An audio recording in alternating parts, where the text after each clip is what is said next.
Hello friends, मैं हूं देवी सिंह और आप देख रहे हैं केमिस्ट्री गुरुजी चैनल। अब हम आज शुरू करेंगे अपना जो फिजिकल केमिस्ट्री थी उसका सेट 2013। अब जो हम इन वीडियो में पढ़ते हुए जा रहे हैं, हम इनमें वे क्वेश्चन पढ़ते हुए जा रहे हैं जो हमारे शॉर्ट क्वेश्चंस हैं। लॉन्ग क्वेश्चंस की वीडियो भी हमारी जल्दी ही आनी शुरू होंगी।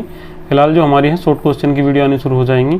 कंप्यूटर में कुछ प्रॉब्लम आने की वजह से मैं आपकी वीडियो लगातार नहीं बना पाया। अब प्रॉब्लम सोल्व हो गई है, तो आज आपको ऑर्गेनिक केमिस्ट्री या फिर इनऑर्गेनिक केमिस्ट्री के 2013-14 की एक वीडियो और मिलेगी, और फिजिकल की मिल ही रही है। फिजिकल की दूसरी वीडियो भी आ सकती है आज, ठीक है। तो चलिए शुरू करते हैं। पहला क्वेश्चन हमारा क्या है, सेट 2013 का फिजिकल केमिस्ट्री में, ठीक है। तो पहला क्वेश्चन है हमारे पास में उत्पादन ऊष्मा। उत्पादन ऊष्मा पे हमें क्या लिखना है, शॉर्ट नोट लिखना है, ठीक है। किसी यौगिक के 1 मोल के निर्माण में ली गई या दी गई ऊष्मा का जो भी मान होगा उसे हम क्या बोल देते हैं, उत्पादन ऊष्मा, ठीक है। सपोज कीजिए आपको अभिक्रिया के फलस्वरूप कितने मोल प्राप्त हुए हैं, 2, तो हम उसे डिवाइड कर देंगे और देख लेंगे कि 1 मोल के लिए ऊर्जा का मान कितना होगा। जैसे कि अभी हम इसमें एग्जाम्पल के लिए देख लेते हैं। हमारे पास में जो पहला एग्जाम्पल है वो हमारे पास में एग्जाम्पल है इसमें NH3 का। जब हम 1 मोल N2 और 3 मोल हाइड्रोजन की अभिक्रिया कराते हैं तो हमें 2 मोल नाइट्रोजन प्राप्त, 2 मोल अमोनिया प्राप्त होती है, और इसमें जो ऊर्जा का मान होता है वो होता है 23.4 किलो कैलोरी। तब 1 मोल NH3 के उत्पादन ऊष्मा कितनी होगी, 23.4 किलो कैलोरी को डिवाइड कर देंगे कितने से, 2 से डिवाइड करने के बाद में हमारा आंसर आ जाएगा इसका 11.7 किलो कैलोरी। तो याद रखिएगा 1 मोल NH3 की जो उत्पादन ऊष्मा होगी उसका मान कितना होगा, 11.7 किलो कैलोरी, अर्थात NH3 की जो उत्पादन ऊष्मा है उसका मान 11.7 किलो कैलोरी होगा। इसका दूसरा एग्जाम्पल भी है हमारे पास में। दूसरा एग्जाम्पल है हमारे पास में इसका CO2 का। अगर हम कार्बन का पूर्ण रूप से दहन कराएंगे तो हम इसमें जो ऊर्जा की मात्रा प्राप्त होगी वो प्राप्त होगी 94 किलो कैलोरी, ठीक है। और याद रखिएगा यहाँ हमें केवल 1 ही मोल प्राप्त हो रहा है CO2 का, तो ये जो ऊष्मा का मान निकल के आया है ये कार्बन डाइऑक्साइड की या कार्बन की दहन ऊष्मा या कार्बन डाइऑक्साइड की क्या है, ये उत्पादन ऊष्मा, ठीक है। ये कार्बन की दहन ऊष्मा भी है, C+O2 बराबर CO2। उपरोक्त अभिक्रिया में 1 मोल कार्बन और 1 मोल ऑक्सीजन की अभिक्रिया के फलस्वरूप 1 मोल कार्बन प्राप्त होता है, जिसके फलस्वरूप 94.0 किलो कैलोरी ऊष्मा उत्पन्न होती है। अतः CO2 की उत्पादन ऊष्मा का मान 94.0 किलो कैलोरी है। चलिए बात करते हैं क्वेश्चन नंबर 2 की। तो क्वेश्चन नंबर 2 है वो हमारे पास में है, ऊष्मा गति में प्रयुक्त निम्नलिखित पदों को समझाइए। अब यहाँ जो हमें ये प्रयुक्त पद समझाने हैं, जो हमारे पास में इन्होंने पद दिए हुए हैं, जैसे कि हमें पहले नंबर पर जो यहाँ पद मिला हुआ है वो क्या मिला हुआ है, तंत्र, और जो दूसरे नंबर पे हमें पद मिला हुआ है वो मिला हुआ है वातावरण। तो हमें ये बताना है कि तंत्र क्या होता है और वातावरण क्या होता है। जिस भाग में अभिक्रिया कराई जाती है उस भाग को हम बोल देते हैं तंत्र, और उसके अलावा जो शेष भाग होगा उसे हम क्या बोल देते हैं, वातावरण। मान लीजिए हमारे पास में कोई एक पतीली है, कोई एक बर्तन है हमारे पास में जिसमें हम कोई अभिक्रिया करा रहे हैं। मान लीजिए कि हम उसमें पानी गर्म कर रहे हैं, तो जो पतीली होगी हमारी, वो हमारी पतीली क्या हो जाएगी, वो हो जाएगी हमारा तंत्र, और उसके बाहर का जो चारों ओर का आवरण है पूरी पृथ्वी, वो सब हमारा क्या हो जाएगा, वातावरण हो जाएगा। चलिए इनकी एक बार डेफिनेशन देख लेते हैं और ये भी देख लेंगे तंत्र कितने प्रकार के होते हैं। देखिए डेफिनेशन हमने इसमें लिख रखी है, ब्रह्मांड का वह भाग जिसका चयन ऊष्मागति की अध्ययन के लिए किया जाता है निकाय कहलाता है। इस भाग पर ताप, दाब या अन्य कारकों के प्रभाव का अध्ययन किया जाता है। परिवेश या वातावरण क्या होता है, निकाय को छोड़ के जो अन्य शेष भाग होगा उसे हम क्या बोल देंगे, परिवेश या फिर वातावरण, ठीक है। सराउंडिंग्स के लिए एक नाम अलग से भी आता है, वो हमें एक अलग सेट के को अलग एग्जाम का जो सेट आया हुआ है, अलग साल का जो सेट आया हुआ है उसमें पूछा हुआ है। वहाँ मैं आपको बता दूंगा कि देखिए ये सराउंडिंग से ही हम पता लगा लेंगे। याद रखिएगा हिंदी के नाम के साथ साथ आप इनके जो इंग्लिश की मीनिंग है, जो इंग्लिश के नाम है उन्हें भी समझते हुए चलिएगा। कभी कभी क्या होता है हिंदी में बार बार नाम बदल के दे देते हैं, मगर जो इंग्लिश का नाम है वो सही होता है, बार बार एक जैसा ही आता है। तो तंत्र कितने प्रकार के होते हैं, तंत्र कुल मिलाकर 3 प्रकार के होते हैं। नंबर 1 खुला तंत्र, नंबर 2 बंद तंत्र, और नंबर 3 मिलकित तंत्र। जो खुला तंत्र होता है उसमें हम ऊष्मा और द्रव्य दोनों का आदान प्रदान कर सकते हैं। जैसे भी हम एक पतीली का, एक बर्तन का एग्जाम्पल ले रहे थे पानी गर्म करने का, तो हम मान लेते हैं कि पतीली का जो ऊपर से ढक्कन है वो खुला हुआ है, उस पर कोई भी कुछ भी ऐसी चीज़ ढकी हुई नहीं है कि हम उसमें पानी और अधिक मात्रा में नहीं मिला सकते। तो इस प्रकार का जो तंत्र होगा वो हमारा खुला तंत्र हो जाएगा। उसमें हम पानी भी डाल सकते हैं, उसे हीट दे भी सकते हैं और हीट उससे ले भी सकते हैं। फिर इसके बाद में आता है बंद तंत्र। तो बंद तंत्र कुछ इस प्रकार का होगा, हम उस पात्र को ऊपर से बंद कर देंगे जिसमें हम पानी गर्म कर रहे हैं। अब उसमें हम पानी नहीं डाल सकते हैं, मगर हम उसे गर्म या ठंडा कर सकते हैं। तो इस प्रकार का जो तंत्र होगा वो होगा हमारा बंद तंत्र। बात करेंगे विलगित तंत्र की, तो विलगित तंत्र एक ऐसा तंत्र होता है जिसमें न तो ऊष्मा दी जा सकती है और न ही उसमें से ऊष्मा ली जा सकती है, न उसमें द्रव्य दिया जा सकता है और न ही उसमें से द्रव्य लिया जा सकता है। ठीक है, वो पूर्ण रूप से कैसा होता है, ऊष्मा रोधी। चलिए अगले क्वेश्चन की बात करेंगे। तो अगला क्वेश्चन जो हमें मिला हुआ है वो मिला है हमें गैस की मानक एंट्रोपी को परिभाषित कीजिए। यहाँ केवल हमें मानक एंट्रोपी बतानी है, वो भी किसकी, गैस की। तो इसकी डेफिनेशन कुछ इस प्रकार से है, यदि किसी गैस की एंट्रोपी एक वायुमंडलीय दाब तथा 25 डिग्री सेल्सियस ताप पर आदर्श गैस के पदों में उसी दाब पर व्यक्त की जाए तो इस प्रकार प्राप्त एंट्रोपी को गैस की मानक एंट्रोपी कहते हैं। ठीक है, यहाँ से आप डेफिनेशन को 1 से 2 बार पढ़िएगा, आपको यहाँ से याद हो जाएगी। ठीक है, किसी गैस की एंट्रोपी एक वायुमंडलीय दाब तथा 25 डिग्री सेल्सियस ताप पर आदर्श गैस के पदों में उसी दाब पर व्यक्त की जाए तो गैस की एंट्रोपी को गैस की मानक एंट्रोपी कहते हैं। बात करेंगे क्वेश्चन नंबर 4 की। तो जो क्वेश्चन हमसे 4 में पूछा गया है वो हमसे पूछा गया है नष्ट ऊष्मा परिमेय का वर्णन कीजिए। जो नष्ट ऊष्मा परिमेय थी वो क्या थी? नष्ट में तंत्र के ताप घटने पर, ठीक है, ताप घटने पर एंथैल्पी परिवर्तन और मुक्त ऊर्जा परिवर्तन में, ठीक है, मुक्त ऊर्जा परिवर्तन में जो भी समीकरण संबंध बताती है उसे ही हम क्या बोल देते हैं, नष्ट की ऊष्मा परिमेय। तो इसे आप ध्यान से समझिएगा, तंत्र का ताप घटने से उसकी एंथैल्पी में भी परिवर्तन होगा और उसकी मुक्त ऊर्जा में भी परिवर्तन होगा, और इन दोनों के संबंध को जो समीकरण बताएगी वो हमारी क्या होती है, नष्ट ऊष्मा परिमेय। अब बात करेंगे इसमें, यहाँ शुरुआत कहाँ से हुई हुई है, ये जो शुरुआत हुई हुई है ये शुरुआत हुई हुई है हमारी गिब्स हैमिल्टोज समीकरण के अनुसार से। ठीक है, तो गिब्स और हैमिल्टोज 2 वैज्ञानिकों के नाम थे जिन्होंने अपनी एक समीकरण दी थी कि जो मुक्त ऊर्जा होती है वो किसके बराबर होती है। मुक्त ऊर्जा कौन होता है, डेल्टा जी बराबर होता है किसके, delta H plus T del delta G upon del T और आउट ऑफ ब्रैकेट पी, इसके इक्वल होता है। ये जो समीकरण है ये किसकी है, हैमिल्टोज की है। यहाँ हमें इसमें कोई ऐसी परेशानी समीकरण को देखते हुए नहीं होनी चाहिए। ठीक है, उपरोक्त समीकरण में अगर ताप का मान कितना हो जाता है, 0, अगर किसी कारणवश यहाँ ताप का मान 0 हो जाता है तो जो डेल्टा जी है वो बराबर हो जाएगा किसके, डेल्टा एच के बराबर हो जाएगा, जैसे कि हमने यहाँ लिखा हुआ भी है। नेक्स्ट ने देखा कि जैसे जैसे ताप परम शून्य ताप की ओर को कम किया जाता है तो जो delta G upon del T का मान है ये लगातार घटता जाता है, और परम शून्य ताप के आसपास जो डेल्टा जी है और डेल्टा एच है इनके मान परम शून्य के बराबर तो होते ही हैं बल्कि एक दूसरे के अंतरस्पर्शी भी हो जाते हैं। ठीक है, अंतरस्पर्शी उपगमन भी होता है दोनों के अंदर। इस समीकरण को नष्ट ऊष्मा परिमेय कहते हैं। गणितीय रूप इसका कुछ निम्न प्रकार से है। इन्होंने लिमिट लगा के सवाल किया था, अगर ताप कम से कम भी होगा तो भी हम इसे निकाल सकेंगे। तो यहाँ लिमिट ली हुई है, limit t tends to 0 D delta G upon D T equal to limit t tends to 0 D delta H upon D T equal to 0। दोनों को मान कितना दिया हुआ है, यहाँ हमें 0 दिया हुआ है। अब याद रखिएगा ये जो हमें ये मिला हुआ था D delta G upon D T, इसका मान धनात्मक भी हो सकता है और इसका मान ऋणात्मक भी हो सकता है। याद रखिएगा, परम शून्य ताप पर गैस नहीं पाई जाती हैं। जो परम शून्य ताप पर गैस होती हैं वे द्रव अवस्था में परिवर्तित हो जाती हैं। इस अवस्था में जो नष्ट की ऊष्मा परिमेय है वो लागू नहीं होती है। ठीक है, चलिए क्वेश्चन अगला देखते हैं। जो हमारा अगला क्वेश्चन है वो है निम्नलिखित पर संक्षिप्त टिप्पणी लिखिए। पहले नंबर पे हमसे पूछा हुआ है सेल स्थिरांक और दूसरे नंबर पे हमसे पूछा हुआ है विद्युतकरण संचलन। तो पहले मैं आपको थोड़ा सा समझा देता हूँ, उसके बाद में इसकी थ्योरी देख लेंगे।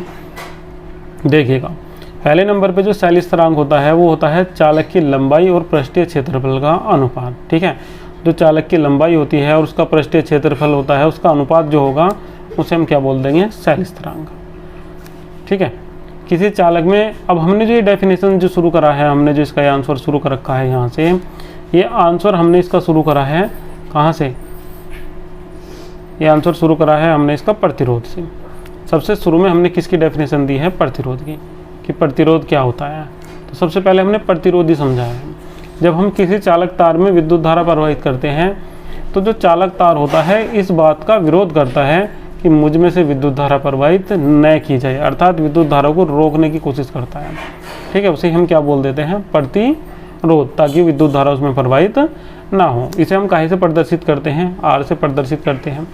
और ये क्या होता है, चालक तार की जो लंबाई होती है उसके अनुक्रमानुपाती होता है और पृष्ठीय क्षेत्रफल के व्युत्क्रमानुपाती होता है। इसका मतलब R proportional to L upon ए।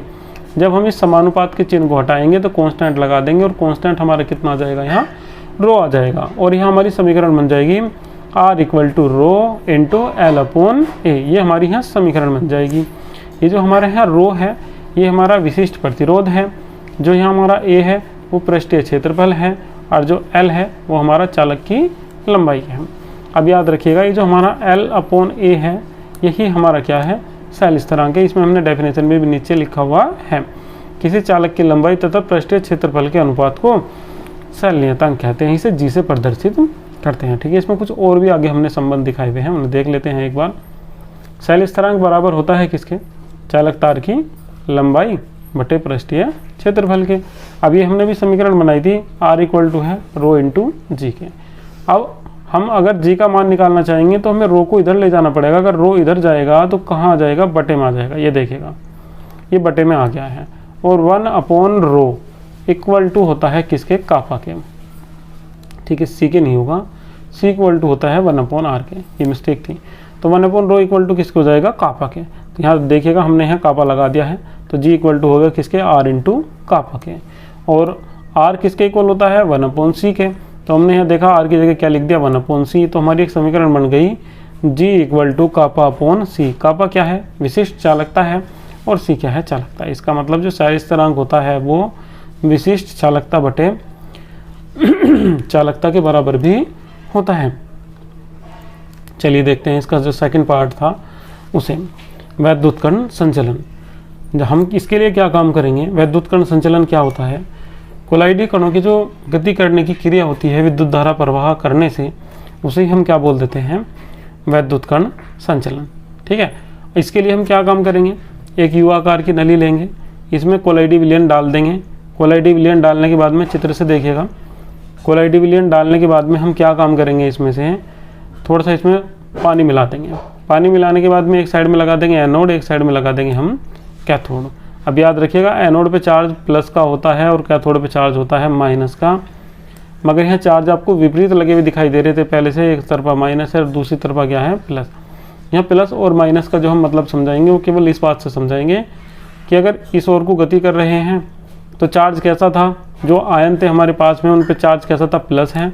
और अगर इस ओर को गति कर रहे हैं तो उन पे चार्ज कैसा है, माइनस का चार्ज है, उन पे नेगेटिव चार्ज है। इस विधि में यू आकार की एक नली लेते हैं जिसमें थोड़ी सी मात्रा में जल तथा थोड़ी सी मात्रा में कोलाइडी विलयन मिला देते हैं। फिर इसमें 2 इलेक्ट्रोड लगाकर विद्युत धारा प्रवाहित करते हैं। विद्युत धारा प्रवाहित करने से कोलाइडी कण किसी एक इलेक्ट्रोड की ओर को गति करना प्रारंभ कर देंगे। जिस इलेक्ट्रोड की ओर को वे गति करेंगे कोलाइडी कणों पर उससे विपरीत आवेश होगा। मगर ये टॉपिक हमारा यहीं नहीं रुकेगा, यहाँ से आगे भी हम पढ़ेंगे। क्यों, क्योंकि जो जल है वो पॉजिटिव और नेगेटिव दोनों का कार्य करता है। समझिएगा यहाँ से अब आप, इस क्रिया में जो केंद्रीय धातु आयन है, जो धनायन है, वो क्या काम करेगा, वो कैथोड की ओर को गति करेगा, मगर उसके लिए जल कैसा होगा, ऋणात्मक होगा। ठीक है, और ऋणात्मक में से धनात्मक गुजर के जाएगा तो वहाँ घर्षण बल लगेगा। दूसरी बात करेंगे ऋणायन की, तो ऋणायन धनायन की ओर को गति करेगा। और यहाँ अगर हम जल की बात करेंगे तो जल एक धनात्मक की तरह कार्य करेगा, और जब कोई ऋणात्मक किसी धनात्मक को गुजर के जाएगा तो भी वहाँ एक घर्षण बल लगेगा। कहने का मतलब ये है धनायन ऋणायन में को निकल के जा रहा है और ऋणायन धनायन में को निकल के जा रहा है, क्योंकि जल किसी के लिए धनायन का काम कर रहा है और किसी के लिए कैसा काम कर रहा है, ऋणायन का। इस अवस्था में दोनों के बीच में क्या उत्पन्न हो जाता है, घर्षण उत्पन्न हो जाता है, और वो इनकी गतिशीलता को कैसा कर देता है, कम।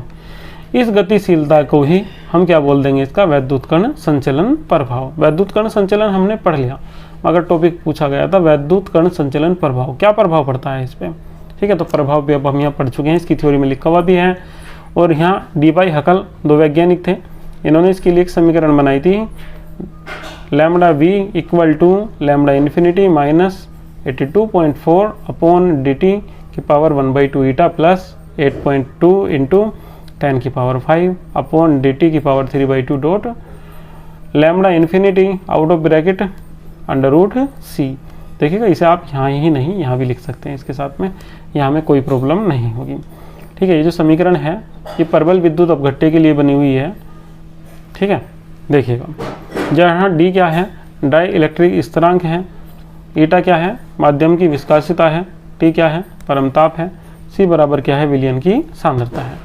अगर ताप कैसा होगा, निश्चित होगा, और ज्ञात विलायक हो, हमें पता हो कि विलायक कैसा है, तो इस समीकरण को हम इसे निम्न प्रकार से भी लगा सकते हैं। जो हमारी समीकरण 2 है, ए और जो बी का मान होता है वो कितना होता है, 25 डिग्री सेल्सियस ताप पर होता है 60.2, और बी का मान होता है 0.229, और समीकरण कुछ इस प्रकार से हमारी है। चलिए बात करते हैं इसके अगले टॉपिक की। तो हमारा जो अगला क्वेश्चन है वो अगला क्वेश्चन हमसे पूछा गया है कि विशिष्ट चालकता, तुल्यांक की चालकता तथा आणविक चालकता में संबंध बताइए। याद रखिएगा, जब हम विशिष्ट चालकता, तुल्यांक की चालकता और आणविक चालकता में संबंध बताएंगे तो हम इसमें 2 इलेक्ट्रोड लेंगे, दोनों इलेक्ट्रोडों के बीच में 1 मिलीलीटर विलयन भर देंगे, और दोनों इलेक्ट्रोडों के बीच की दूरी कितनी रखेंगे, 1 सेंटीमीटर। और जो हमारे पास में विलयन है उसमें विलय कितना घुला हुआ होना चाहिए, केवल 1 ग्राम तुल्यांक घुला हुआ होना चाहिए। इस कंडीशन में विशिष्ट चालकता, तुल्यांक की चालकता और आणविक चालकता तीनों के तीनों कैसे आ जाएंगे, एक दूसरे के इक्वल आ जाएंगे। चलिए बात करते हैं इनकी डेफिनेशन की। तो विशिष्ट चालकता हम देख लेते हैं। सबसे पहले विशिष्ट चालकता को कापा से प्रदर्शित करते हैं, और विशिष्ट चालकता विशिष्ट प्रतिरोध की व्युत्क्रमानुपाती होती है। ठीक है, कापा इक्वल टू 1/ρ। रो यहाँ विशिष्ट प्रतिरोध है। ठीक है, विशिष्ट चालकता विशिष्ट प्रतिरोध की व्युत्क्रमानुपाती होती है, और रो इक्वल टू होता है किसके, R इंटू A/L के। तो हम यहाँ वैल्यू रख देंगे तो अपोन में विपरीत हो जाएगा, और यहाँ वैल्यू भी हमने रख रखी है। 1/R किसके इक्वल होता है, C के, और L/A किसके इक्वल होता है, G के। तो यहाँ विशिष्ट चालकता किसके बराबर हो जाएगी, चालकता गुणा शैल स्थिरांक के। संबंध अभी हम थोड़ी देर पहले एक और क्वेश्चन में भी अपना पढ़ चुके हैं। मोलर चालकता क्या होती है, अगर हमारे पास में कोई विलयन है और उसमें हमारे विलायक के रूप में 1 ग्राम अणु घुले हुए हैं, तो इस प्रकार प्राप्त विलयन की जो चालकता होगी उसे हम क्या बोल देंगे, मोलर चालकता। और बात करेंगे तुल्यांक की चालकता की, तो यहाँ भी हम इसी तरीके से बात बताएंगे। हमारे पास में कोई विलयन है, उसमें हमने 1 ग्राम तुल्यांक घोल दिया है, तो इस प्रकार के विलयन की जो चालकता होगी उसे हम क्या बोल देंगे, तुल्यांक की चालकता। संबंध कुछ इस प्रकार से होगा जैसा अभी हम पढ़ रहे थे। 1 मिलीलीटर विलयन लेंगे, इसमें 2 इलेक्ट्रोड डुबो लेंगे, दोनों इलेक्ट्रोडों के बीच की दूरी 1 सेंटीमीटर रखेंगे, तब विलयन का अनुप्रस्थ काट का क्षेत्रफल 1 वर्ग सेंटीमीटर हो जाएगा। और जो विलयन है उसमें जो हम विलय लेंगे, विलय के कितना लेंगे, 1 ग्राम तुल्यांक विलय लेंगे। इस कंडीशन में तीनों एक दूसरे के बराबर हो जाएंगे। चलिए बात करते हैं अगले क्वेश्चन की। तो अगला क्वेश्चन है हमारे पास में, निम्नलिखित पर संक्षिप्त टिप्पणी लिखिए। सेल का विद्युत वाहक बल और मानक सेल।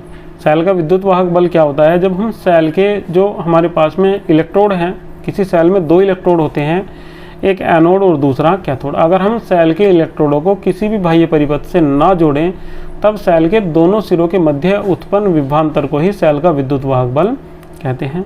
सेल का विद्युत वाहक बल ज्ञात करने के लिए पोटेंशियोमीटर विधि का प्रयोग करते हैं। इस विधि में हम एक उच्च प्रतिरोध का तार ए बी लेते हैं। अभी इसका चित्र भी हम आपको दिखाई देते हैं। चित्र इस प्रकार से इसका बना हुआ है। ठीक है, और इसमें हम 2 बैटरियों का यूज़ करेंगे। एक बैटरी तो हमारे पास में वो होगी जिसका हमें प्रतिरोध ज्ञात करना है, और दूसरी बैटरी हमारे पास में वो रहेगी जिसका हमें पहले से ही प्रतिरोध ज्ञात है। ठीक है, तो सेल X जिसका विद्युत वाहक बल ज्ञात करना है, इसका धनात्मक सिरा चित्र में देखेंगे। यहाँ हमारे पास में ये जो हमें मिले हुए हैं, यहाँ देखेंगे इसमें, तो यहाँ X है, देखिएगा नीचे बिल्कुल स्क्रीन में नीचे आपको दिखाई दे रहा होगा। यहाँ जो ये X है, ये हमारे पास में एक सेल है, इसका जो सिरा है, एक सिरा, इसे हम किससे जोड़ देंगे, G से। धनात्मक सिरा तो हम इसका जोड़ देंगे A पॉइंट से। ठीक है, और जो इसका ऋणात्मक सिरा है G से जोड़ देंगे, और G से जोड़ने के बाद इसमें एक तार बांध के इसे हम किससे जोड़ देंगे, A और B के, जो A और B जो तार था, प्रतिरोध तार था, उसके बीच में। A और B जो तार है वो कैसा तार है, एक उच्च प्रतिरोध वाला तार है, और D कुछ इस प्रकार से बंधा हुआ है ताकि तार पे गति भी कर सकता है। इसे हम धीरे धीरे आगे पीछे खिसका सकते हैं। ये सरकने वाला तार है जिससे हमने इसे इस पर जोड़ रखा है। जैसे ही हम इसे आगे पीछे खिसकाएंगे तो जो हमने इसमें मीटर लगा रखा है, इसमें ये गैल्वेनोमीटर, इसमें जैसे ही पाठ्यांक आता है उसे नोट कर लेंगे। और सेल का जो हमारे पास में विद्युत वाहक बल होगा EX, वो इसकी जो लंबाई होगी A से D तक की, इसके अनुक्रमानुपाती या इसके समानुपाती होता है। जैसे कि समीकरण 1 हमारी इसकी बन गई है। चलिए देखते हैं इसके बाद में, जिस प्रकार हमने ए को व्यवस्थित किया था, ये जो एक्स सेल थी उसे व्यवस्थित करा था, ठीक इसी प्रकार से उस सेल को भी व्यवस्थित कर लेंगे जो सेल हमारे पास में है, जिसका विद्युत वाहक बल हमें पहले से ही ज्ञात है, और एक समीकरण बना लेंगे, कौन सी, ES वाली। ठीक है, तो यहाँ जो हमारे पास में ES होगा वो समानुपाती हो जाएगा किसके, AD डैश के। ठीक उसी प्रकार जिस प्रकार से हमने पहली सेल में कराई है क्रिया, पहली सेल समझी है, इसी प्रकार से दूसरी सेल में भी क्रिया कराएंगे। समीकरण 1 को 2 से भाग देंगे तो EX upon ES equal to हो जाएगा AD अपॉन AD डैश। हमें मान किसका चाहिए, केवल EX का, ES को भी इधर ले जाएंगे तो हमें एक समीकरण बन जाएगी EX equal to AD upon AD dash into ES। ES का मान ज्ञात हो जाएगा अगर हमें पहले से ही ES का मान ज्ञात है। ठीक है, EX का मान ज्ञात हो जाएगा अगर हमें पहले से ही ES का मान ज्ञात है। मानक सेल की बात करेंगे तो मानक सेल एक ऐसी सेल होती है जिसका विद्युत वाहक बल पुनः प्राप्त किया जा सकता है और जिसमें ताप परिवर्तन होने से कोई प्रभाव नहीं पड़ता है। ऐसी सेल को हम क्या बोल देते हैं, मानक सेल। इसका एक हमारे पास में एग्जाम्पल है वेस्टर्न कैडमियम सेल। इसमें ऐसा उपयुक्त गुण पाया जाता है। यह मानक सेल के समान व्यवहार करती है। इसकी जो संरचना होती है वो एच आकार की होती है।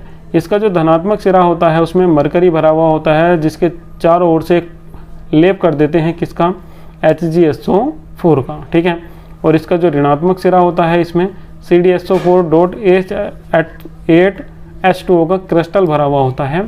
ठीक है, और इसमें जो लेप लगा हुआ होता है वो किसका होता है, कैडमियम का और जिंक का। ये कैडमियम और जिंक इसके अंदर ही भरा हुआ होता है।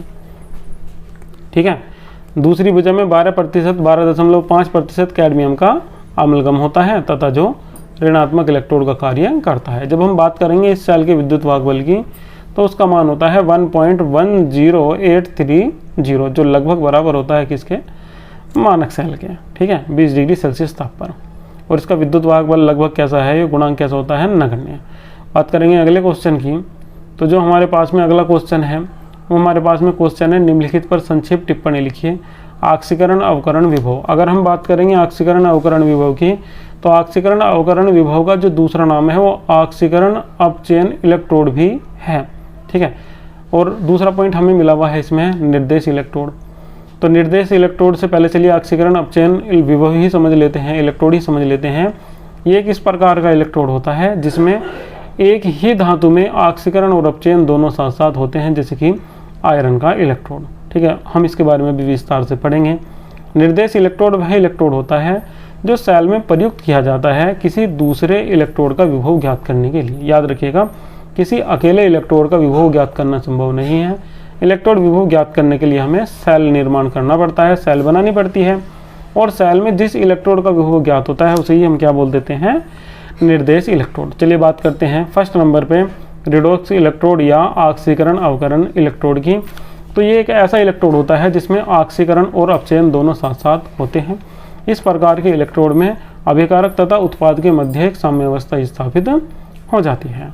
एक आक्सीकारक अवस्था के आयन का दूसरे अधिक स्थायी आक्सीकारक अवस्था के आयन में परिवर्तित होने के कारण इलेक्ट्रोड पर जो विभव उत्पन्न होता है उसे आक्सीकरण अवकरण विभव या रिडॉक्स विभव के नाम से जाना जाता है, या उसे ऑक्सीकरण अवकरण या रिडॉक्स इलेक्ट्रोड विभव कहते हैं। जैसे कि हमने यहाँ एक अभिक्रिया भी ली हुई है, इसमें Fe3+ plus 1 electron arrow Fe2+। तो यहाँ याद रखिएगा Fe2+ भी एक आक्सीकारक अवस्था ही है और Fe2+ भी। Fe3+ जब प्राप्त होती है जब कोई Fe परमाणु 3 इलेक्ट्रॉनों का त्याग कर देता है, और Fe2+ जब प्राप्त होती है जब कोई Fe 2 इलेक्ट्रॉनों का त्याग कर देता है। मगर याद रखिएगा Fe3+ अवस्था इतनी अधिक स्थायी नहीं है जितनी कि Fe2+ है। तो यहाँ बार बार क्या होगा, Fe3+ Fe2+ में चेंज हो जाएगा, और Fe2+ भी चाहे तो एक इलेक्ट्रॉन लेके Fe3+ में चेंज हो सकता है। क्यों? क्योंकि ऑक्सीकरण और अपचयन दोनों साथ साथ इसमें हो रहे हैं। यहाँ हमने इसमें नष्ट की समीकरण का उपयोग किया है। नष्ट की समीकरण होती है equal to E0 minus 2.303 RT upon NF, और इसके बाद में होता है ये log बेस 10 Fe2+ बटे Fe3+। और समीकरण देखिए दूसरे वाली बिल्कुल सही लिखी हुई है। हमने नीचे n का मान रख दिया है और टेम्परेचर लगा दिया है कितना, 25 डिग्री सेल्सियस।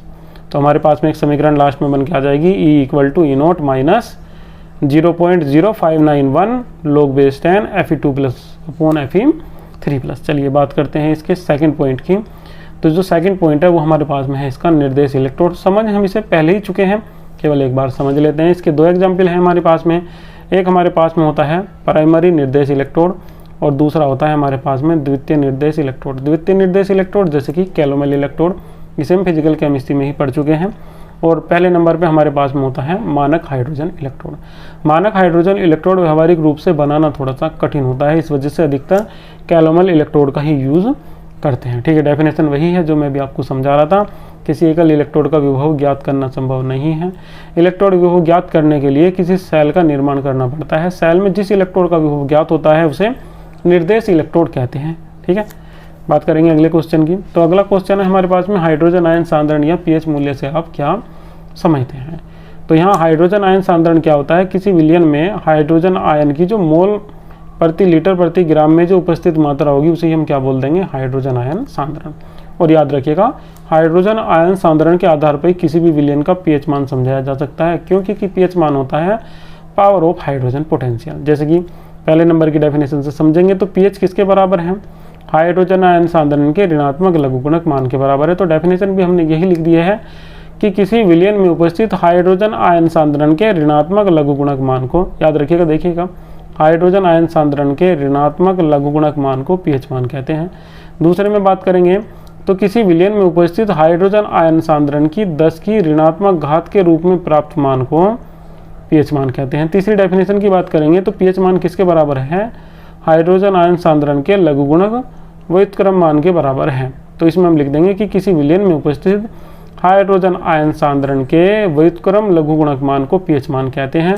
अब यहाँ छोटी सी एक चीज़ और समझ लेंगे, अगर विलयन का पीएच मान एक्यूरेट 7 है तो वह उदासीन है, अगर 7 से अधिक है तो क्षारीय होगा, और अगर 7 से कम है तो इस कंडीशन में कैसा होगा, अम्लीय होगा। बात करते हैं अगले क्वेश्चन की। तो हमारे पास में जो अगला क्वेश्चन है वो एक न्यूमेरिकल्स टाइप का क्वेश्चन दिया हुआ है। n/1000 HCl तथा n/1000 NaOH विलयनों के पीएच मान ज्ञात कीजिए यदि पूर्णतः वियोजित हैं। पूर्णतः वियोजित मान्य है। तो याद रखिएगा अम्ल का निकालना थोड़ा सा यहाँ आसान है, जो हमारे पास में बेस है इसका थोड़ा सा हमें कठिन पड़ेगा। तो हम यहाँ H+ को पूर्णतः आयनित मान लेते हैं, केवल पहले वाले का निर्धारण करेंगे, केवल इस वाले का, और यहाँ हम इसे क्या करेंगे, पूर्ण रूप से आयनित इसे मान लेंगे। जब हम इसे यहाँ पूर्ण रूप से आयनित मान लेंगे तो चलिए देखिए क्या होगा। तो यहाँ हमारे पास में इन्होंने दिया हुआ है H+ इक्वल टू है किसके, n/1000 ग्राम तुल्यांक पर लीटर के। तो हम इसे 1000 को ऊपर लेके जाएंगे तो कितना हो जाएगा, 10⁻³ आयन प्रति लीटर। तो याद रखिएगा हमने एक फॉर्मूला पढ़ा है H+ इक्वल टू होता है किसके, 10⁻⁻ pH के। जब हम इसकी तुलना करेंगे तो यहाँ -pH बराबर आ जाएगा किसके, -3 के। माइनस से माइनस प्लस हो जाएगा और pH बराबर कितना आ जाएगा, यहाँ 3।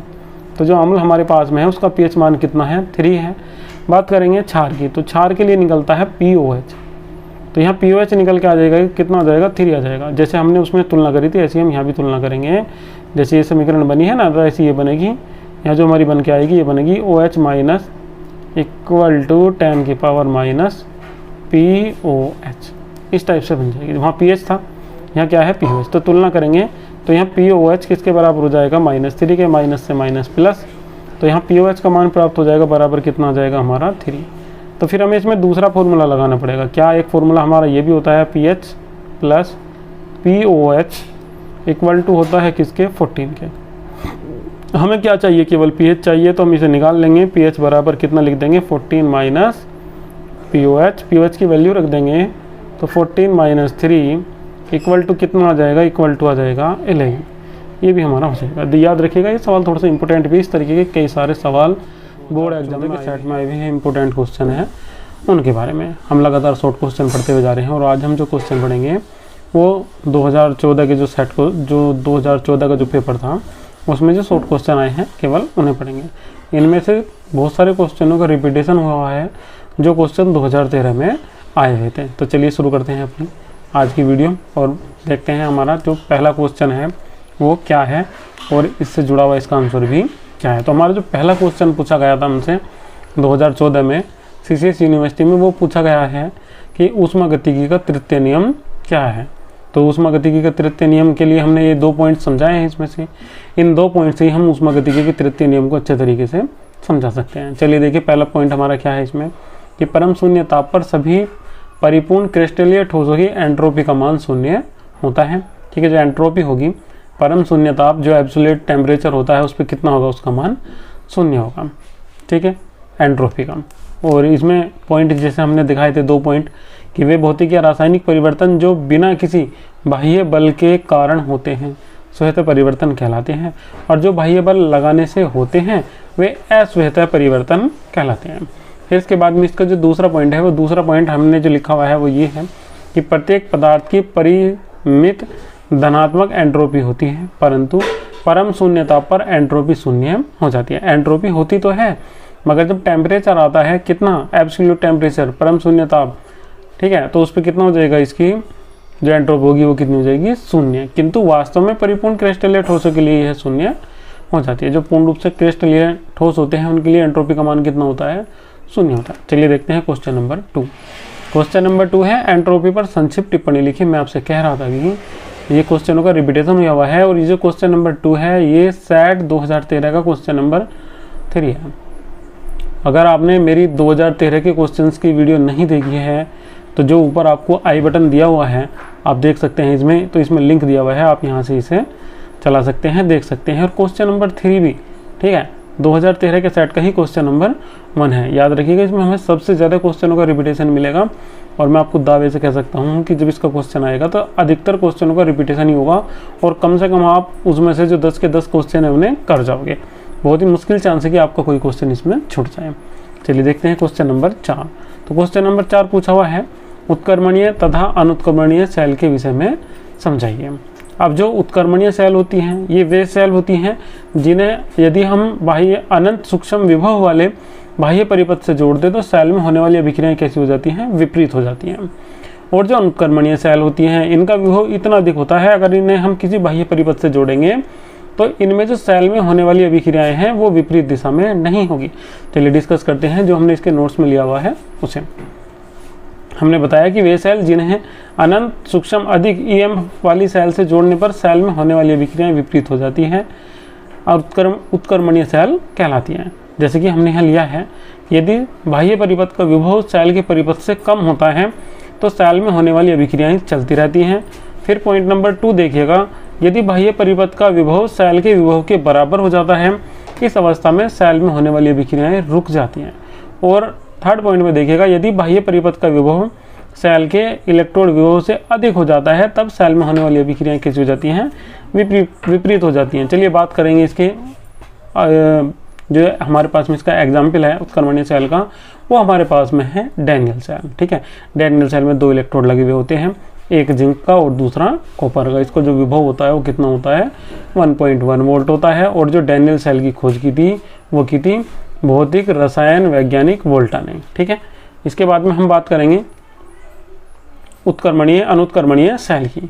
वे सेल जिनके ईएमएफ का मान बाह्य परिपथ की अपेक्षा अधिक होता है, इनमें होने वाली अभिक्रियाएं विपरीत दिशा में नहीं चलती हैं। जैसे कि हमने एक एग्जाम्पल यहाँ लिया हुआ है किसका, जिंक और सिल्वर की। हमने यहाँ एक सेल ली हुई है Zn H2SO4 Ag वाली सेल। तो इस सेल में होने वाली अभिक्रियाएं निम्न प्रकार हैं, Zn+2H+ एरो Zn2+ H2, और H2 किससे रिएक्शन करता है यहाँ Ag से। ठीक है, यहाँ आपको कोई ऐसी परेशानी नहीं होगी। क्वेश्चन नंबर 5 लासातली सिद्धांत को समझाइए, सेट 2013 से है। मैं आपसे एक बार अभी पहले भी कह चुका हूँ, ये जो क्वेश्चन नंबर 5 है ये मैं आपको सेट 2013 में समझा चुका हूँ। ठीक है, ये क्वेश्चन 2013 में भी आया है, तो इस आप वहीं से देख लीजिएगा। इसका लिंक जो है वो आपको आई बटन में मिला हुआ है। क्वेश्चन नंबर 6 देखिएगा, वितरण नियम को उदाहरण सहित समझाइए। ठीक है, चलिए समझते हैं। वितरण नियम क्या है, वितरण नियम परस्पर 2 अमिश्रणीय द्रव्यों के लिए दिया गया था। तो इसमें यह बताया गया था कि यदि हम परस्पर अमिश्रणीय 2 द्रव्यों में कोई तीसरा पदार्थ मिलाते हैं तो वो दोनों में एक समान रूप से घुलता है। ये हमारा क्या था, वितरण नियम। चलिए इसके बारे में देखते हैं, हमने क्या इसमें डेफिनेशन क्या लिखी है, क्या थ्योरी लिखी हुई है। यदि 2 परस्पर अमिश्रणीय द्रव्यों में कोई तीसरा पदार्थ मिला दिया जाए तो यह दोनों द्रव्यों में स्वयं को इस प्रकार से वितरित करता है कि इसकी सांद्रता का अनुपात स्थिर ताप पर दोनों द्रव्यों में स्थिर होता है। यह विलय तथा विलायक की मात्रा पर निर्भर नहीं करता है। इसके लिए फॉर्मूला कुछ इस प्रकार है, इसे दिया था किसने, बर्थले और जोगफ्लिस ने, ठीक है। 2 वैज्ञानिक थे, एक तो था बर्थले और दूसरा कौन सा था, जोगफ्लिस ने दिया था। और इन्होंने बताया था क्या कि जब मान लीजिए हम कोई 2 ऐसे मिश्रण लेते हैं जो परस्पर अमिश्रणीय है, जैसे कि हमने यहाँ लिया था क्या, जल लिया था H2O और दूसरा क्या लिया था, कार्बन डाइसल्फाइड, ठीक है, H2S, और एक हमने इसमें क्या लिया था, H2O, ठीक है। मिश्रण में आयोडीन की सांद्रता का अनुपात स्थिर रहता है और इसके लिए एक फॉर्मूला बना दिया था यहाँ हमने ये वाला क्या, कि आयोडीन की जल में मात्रा सांद्रता C1 और आयोडीन की CH2 में सांद्रता बटे C2 बराबर क्या होता है, किस तरह होता है, बराबर क्या हो गया K क्या था, वितरण गुणांक स्थिरांक है। नेस्ट ने 1981 में बताया था कि वितरण नियम केवल तभी लागू होता है जब मिलाए गए पदार्थ की आणविक अवस्था दोनों में समान हो। जो आणविक अवस्था है वो दोनों में विलयता उसकी कैसी हो, समान हो। अगर दोनों में विलयता समान नहीं होगी तब यह नियम लागू नहीं होगा। यदि किसी एक द्रव में विलय का वियोजन होता है तो C1 बटे C2 का मान कैसा रहता है, निश्चित रहता है, स्थिर रहता है। आगे देखिए इसका एग्जाम्पल हमने यहाँ लिया था कि जल तथा बेंजीन के मिश्रण में बेंजोइक अम्ल को घोलने पर दोनों द्रवों में बेंजोइक अम्ल का वितरण समान नहीं होता है। क्यों? क्योंकि जब इसे जल में घोला जाता है तो यह अकेले एकल अणु के रूप में उपस्थित होता है, परंतु जब इसे बेंजीन में घोला जाता है तो ये एक संगुणित अणु के रूप में उपस्थित होता है, अर्थात एक साथ कई सारे इसके जो अणु होंगे वे एक साथ जुड़े हुए होंगे, ठीक है। तो यहाँ क्या होगा, जल में इसकी जल में घुलनशीलता है और बेंजीन में जो घुलनशीलता है वो एक समान नहीं होगी। चलिए बात करते हैं इसके पॉइंट नंबर 2 की। जल तथा बेंजीन के मिश्रण में यदि हम NaCl को घोल देंगे तो बेंजीन में NaCl का आयनन नहीं होगा, NaCl केवल कंप्लीट रहेगा, ठीक है, वियोजन नहीं होगा, आयनन नहीं होगा। परंतु अगर हम इसे जल में घोल देंगे तो इसका आयनन हो जाएगा, Na+ अलग हो जाएगा और Cl- इसमें से अलग हो जाएगा। इस कंडीशन में भी इसका पूर्ण रूप से सांद्रण नहीं होगा, दोनों में इक्वल सांद्रता इसकी नहीं होगी, घटे बढ़ेगी। चलिए क्वेश्चन नंबर 7 की बात करते हैं। परावस्था, घटक तथा स्वतंत्रता की कोटि को समझाइए, ठीक है। अब बात करते हैं परावस्था की। तो परावस्था पदार्थ का वह भाग है जो स्वयं में समान हो, मतलब सारा का सारा एक जैसा हो, भौतिक रूप से सुस्पष्ट हो, हम उसे आराम से छू सकते हो, पता लगा सकते हो, तथा संगठन में एक समान हो, और सारा का सारा कैसा हो, वो एक समान हो, तथा जो तंत्र के अन्य भागों से सुस्पष्ट सीमा पृष्ठों द्वारा पृथक परावस्था जो, ठीक है, अन्य भागों से सुस्पष्ट सीमा पृष्ठों द्वारा पृथक हो परावस्था कहलाता है, ठीक है। मैं समझाता हूँ आपको। जैसे कि हमने कोई पदार्थ ठोस लिया है, हमने जल लिया, तो जल कुछ हमारे पास में ऐसी अवस्था में था कि उसका एक भाग कैसा था, बर्फ बना हुआ था, और दूसरा भाग कैसा बना हुआ था, जल। तो ये जो इसकी अवस्थाएं कहलाएंगी, ये कहलाएंगी इसकी परावस्थाएं। परावस्था ठोस, द्रव तथा गैसीय अवस्था में हो सकती है। क्वेश्चन नंबर फर्स्ट, इसका पॉइंट फर्स्ट देखते हैं, क्वेश्चन नंबर नहीं, पॉइंट फर्स्ट देखते हैं इसका। विभिन्न गैसों का जो मिश्रण होता है वो समांगी मिश्रण होता है, अतः केवल एक परावस्था होती है, क्योंकि गैस परस्पर मिश्रणीय होती है। अगर अमिश्रणीय होंगी तो परावस्था का मान 2 हो जाएगा, ठीक है। जैसे O2, H2, N2, CO2 के गैसीय मिश्रण में एक परावस्था होती है। पॉइंट 2 पढ़िए इसका पूर्णतः मिश्रणीय द्रव केवल एक परावस्था बनाते हैं, जैसे कि जल तथा अल्कोहल का मिश्रण। कारण मैंने आपको बता दिया है, जो पूर्ण रूप से एक दूसरे में मिश्रणीय होंगे उन्हें पृथक करना संभव नहीं होगा, ठीक है। पृथक केवल उन्हें कर सकते हैं जो अमिश्रणीय होंगे। पॉइंट 3 देखिएगा, 2 अमिश्रणीय द्रवों को द्रव परावस्था, 2 अमिश्रणीय द्रव 2 परावस्थाएं बनाते हैं। क्यों? क्योंकि दोनों के दोनों अमिश्रणीय हैं, अलग अलग होंगे तो उन्हें भौतिक रूप से पृथक किया जा सकता है, जैसे जल तथा बेंजीन। किसी ठोस का, देखिए लिखना ना किस, तो ये किस नहीं है, ये किसी है भाई। किसी ठोस का जलीय विलयन केवल एक परावस्था दिखाता है। जमते हुए बर्फ में 3 परावस्थाएं होती हैं। कैसे? एक होगा बर्फ, दूसरा होगा जल, तीसरा होगा वाष्प। अगर हम कैल्शियम कार्बोनेट की बात करेंगे तो इसमें 2 कैसी होती हैं, ठोस परावस्थाएं, और एक कैसी होती है, गैस। ये दोनों की दोनों ठोस परावस्थाएं हैं, और CO2 क्या है इसमें, एक गैस परावस्था है। चलिए इसके अगले पॉइंट की बात करते हैं, घटक की। घटक स्वतंत्र रूप से परिवर्तनीय अवयवों की वह छोटी से छोटी संख्या होती है जिसकी सहायता से तंत्र में उपस्थित प्रत्येक परावस्था के संगठन को एक साधारण रासायनिक सूत्र द्वारा प्रकट किया जा सकता है, ठीक है। साधारण रासायनिक लिख रहा ना, साधारण रासायनिक सूत्र द्वारा प्रकट किया जा सकता है, घटक कहलाता है।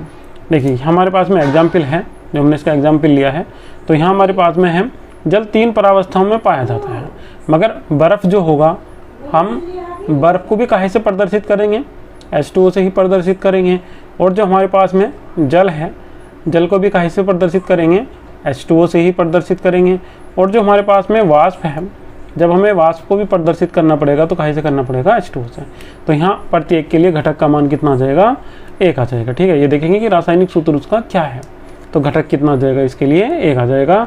सल्फर में 4 परावस्थाएं होती हैं, विषम, लंबाक्ष, एकांताक्ष, द्रव तथा वाष्प। मगर घटक कितना आ जाएगा, इसके लिए 1 आ जाएगा। सभी को S के द्वारा ही प्रदर्शित करते हैं। जैसे कि जल में बर्फ़ हो चाहे पानी हो, जल हो या जलवाष्प हो, उन्हें प्रत्येक को काहे के द्वारा प्रदर्शित करते हैं, H2O के द्वारा। एक ही घटक होता है। पॉइंट नंबर 3 की बात करेंगे तो यहाँ जो हमारे पास में अमोनिया है, तो अमोनिया यहाँ अगर आप ध्यान से देखेंगे तो इसमें जो परावस्थाएं होती हैं वो कितनी होती हैं, 2 होती हैं। जो NH4Cl होता है वो कैसा होता है, ठोस अवस्था में होता है, जबकि NH3 और जो HCl होते हैं वे दोनों की दोनों कैसी अवस्था में होते हैं, एक गैसीय अवस्था में। ठीक है, तो इसमें NH4Cl ही क्या है, एक घटक तंत्र है, और NHCl में दोनों के दोनों विद्यमान है, NH3 भी और HCl भी। ठीक है, आज चलिए इसका अगला पॉइंट देखते हैं। तो यहाँ हमें 4th पॉइंट हमने लिया हुआ है कैल्शियम कार्बोनेट का। तो देखिएगा कैल्शियम कार्बोनेट में जो घटक होते हैं उनकी संख्या कितनी होती है, 2 होती है। ठीक है, हमें CaCO3 को प्रदर्शित करना है। कितने रूप से प्रदर्शित करते हैं, देखिए CaCO3 को कैसे लिख सकते हैं, यानी लिख सकते थे CaCO3 + 0 CO2, या CO को हम कैसे लिख सकते थे, CaCO3 - CO2, क्या बन जाता, CaO। 3rd पॉइंट की बात करेंगे CO2 की, तो इसे हम ऐसे भी लिख सकते थे 0, ये तो 0 हो जाएगा, ये कुछ है ही नहीं, और प्लस में कितना 0 CaCO3 + CO2 बराबर कितना हो जाता, CO2। तो इन 3 फॉर्मूले से हम इसे प्रदर्शित करते हैं। तो कुल मिला के इसमें जो परावस्था जो घटक हैं उनकी संख्या कितनी आ जाएगी, हमारे पास में घटकों की संख्या कितनी आ जाएगी, 2 आ जाएगी। ठीक है, ये मेरे विचार से आपको सही से समझ में आ गया होगा। तो यहाँ जो हमारे पास में जो घटकों की संख्या है वो कितनी है, वो 2 है। चलिए बात करते हैं इसकी 3rd पॉइंट की, स्वतंत्रता की कोटि के लिए। समझेगा, स्वतंत्रता की कोटि होती क्या है, ताप, दाब या सांद्रता की वह न्यूनतम संख्या होती है जिसको स्वेच्छा से स्थिर रखने पर तंत्र की साम्यावस्था को पूर्ण रूप से निश्चित किया जा सकता है। अगर हम इनमें से किसी को भी एक को स्थिर कर दें तो उसकी साम्यावस्था कैसी हो जानी चाहिए, निश्चित हो जानी चाहिए। तो उसे हम क्या बोल देंगे, स्वतंत्रता की कोटि। अगर निश्चित नहीं होती है, बदल जाती है, तो उसकी स्वतंत्रता की कोटि का मान कितना होता है, 0। अगर हम इनमें से एक को भी चेंज कर दें और चेंज करने से उसकी जो साम्यावस्था है अगर वो बदल जाती है तो स्वतंत्रता की कोटि का मान कितना आ जाएगा, 0 आ जाएगा। चलिए देखते हैं, हमने जो है एग्जाम्पल लिया है जलतंत्र के लिए।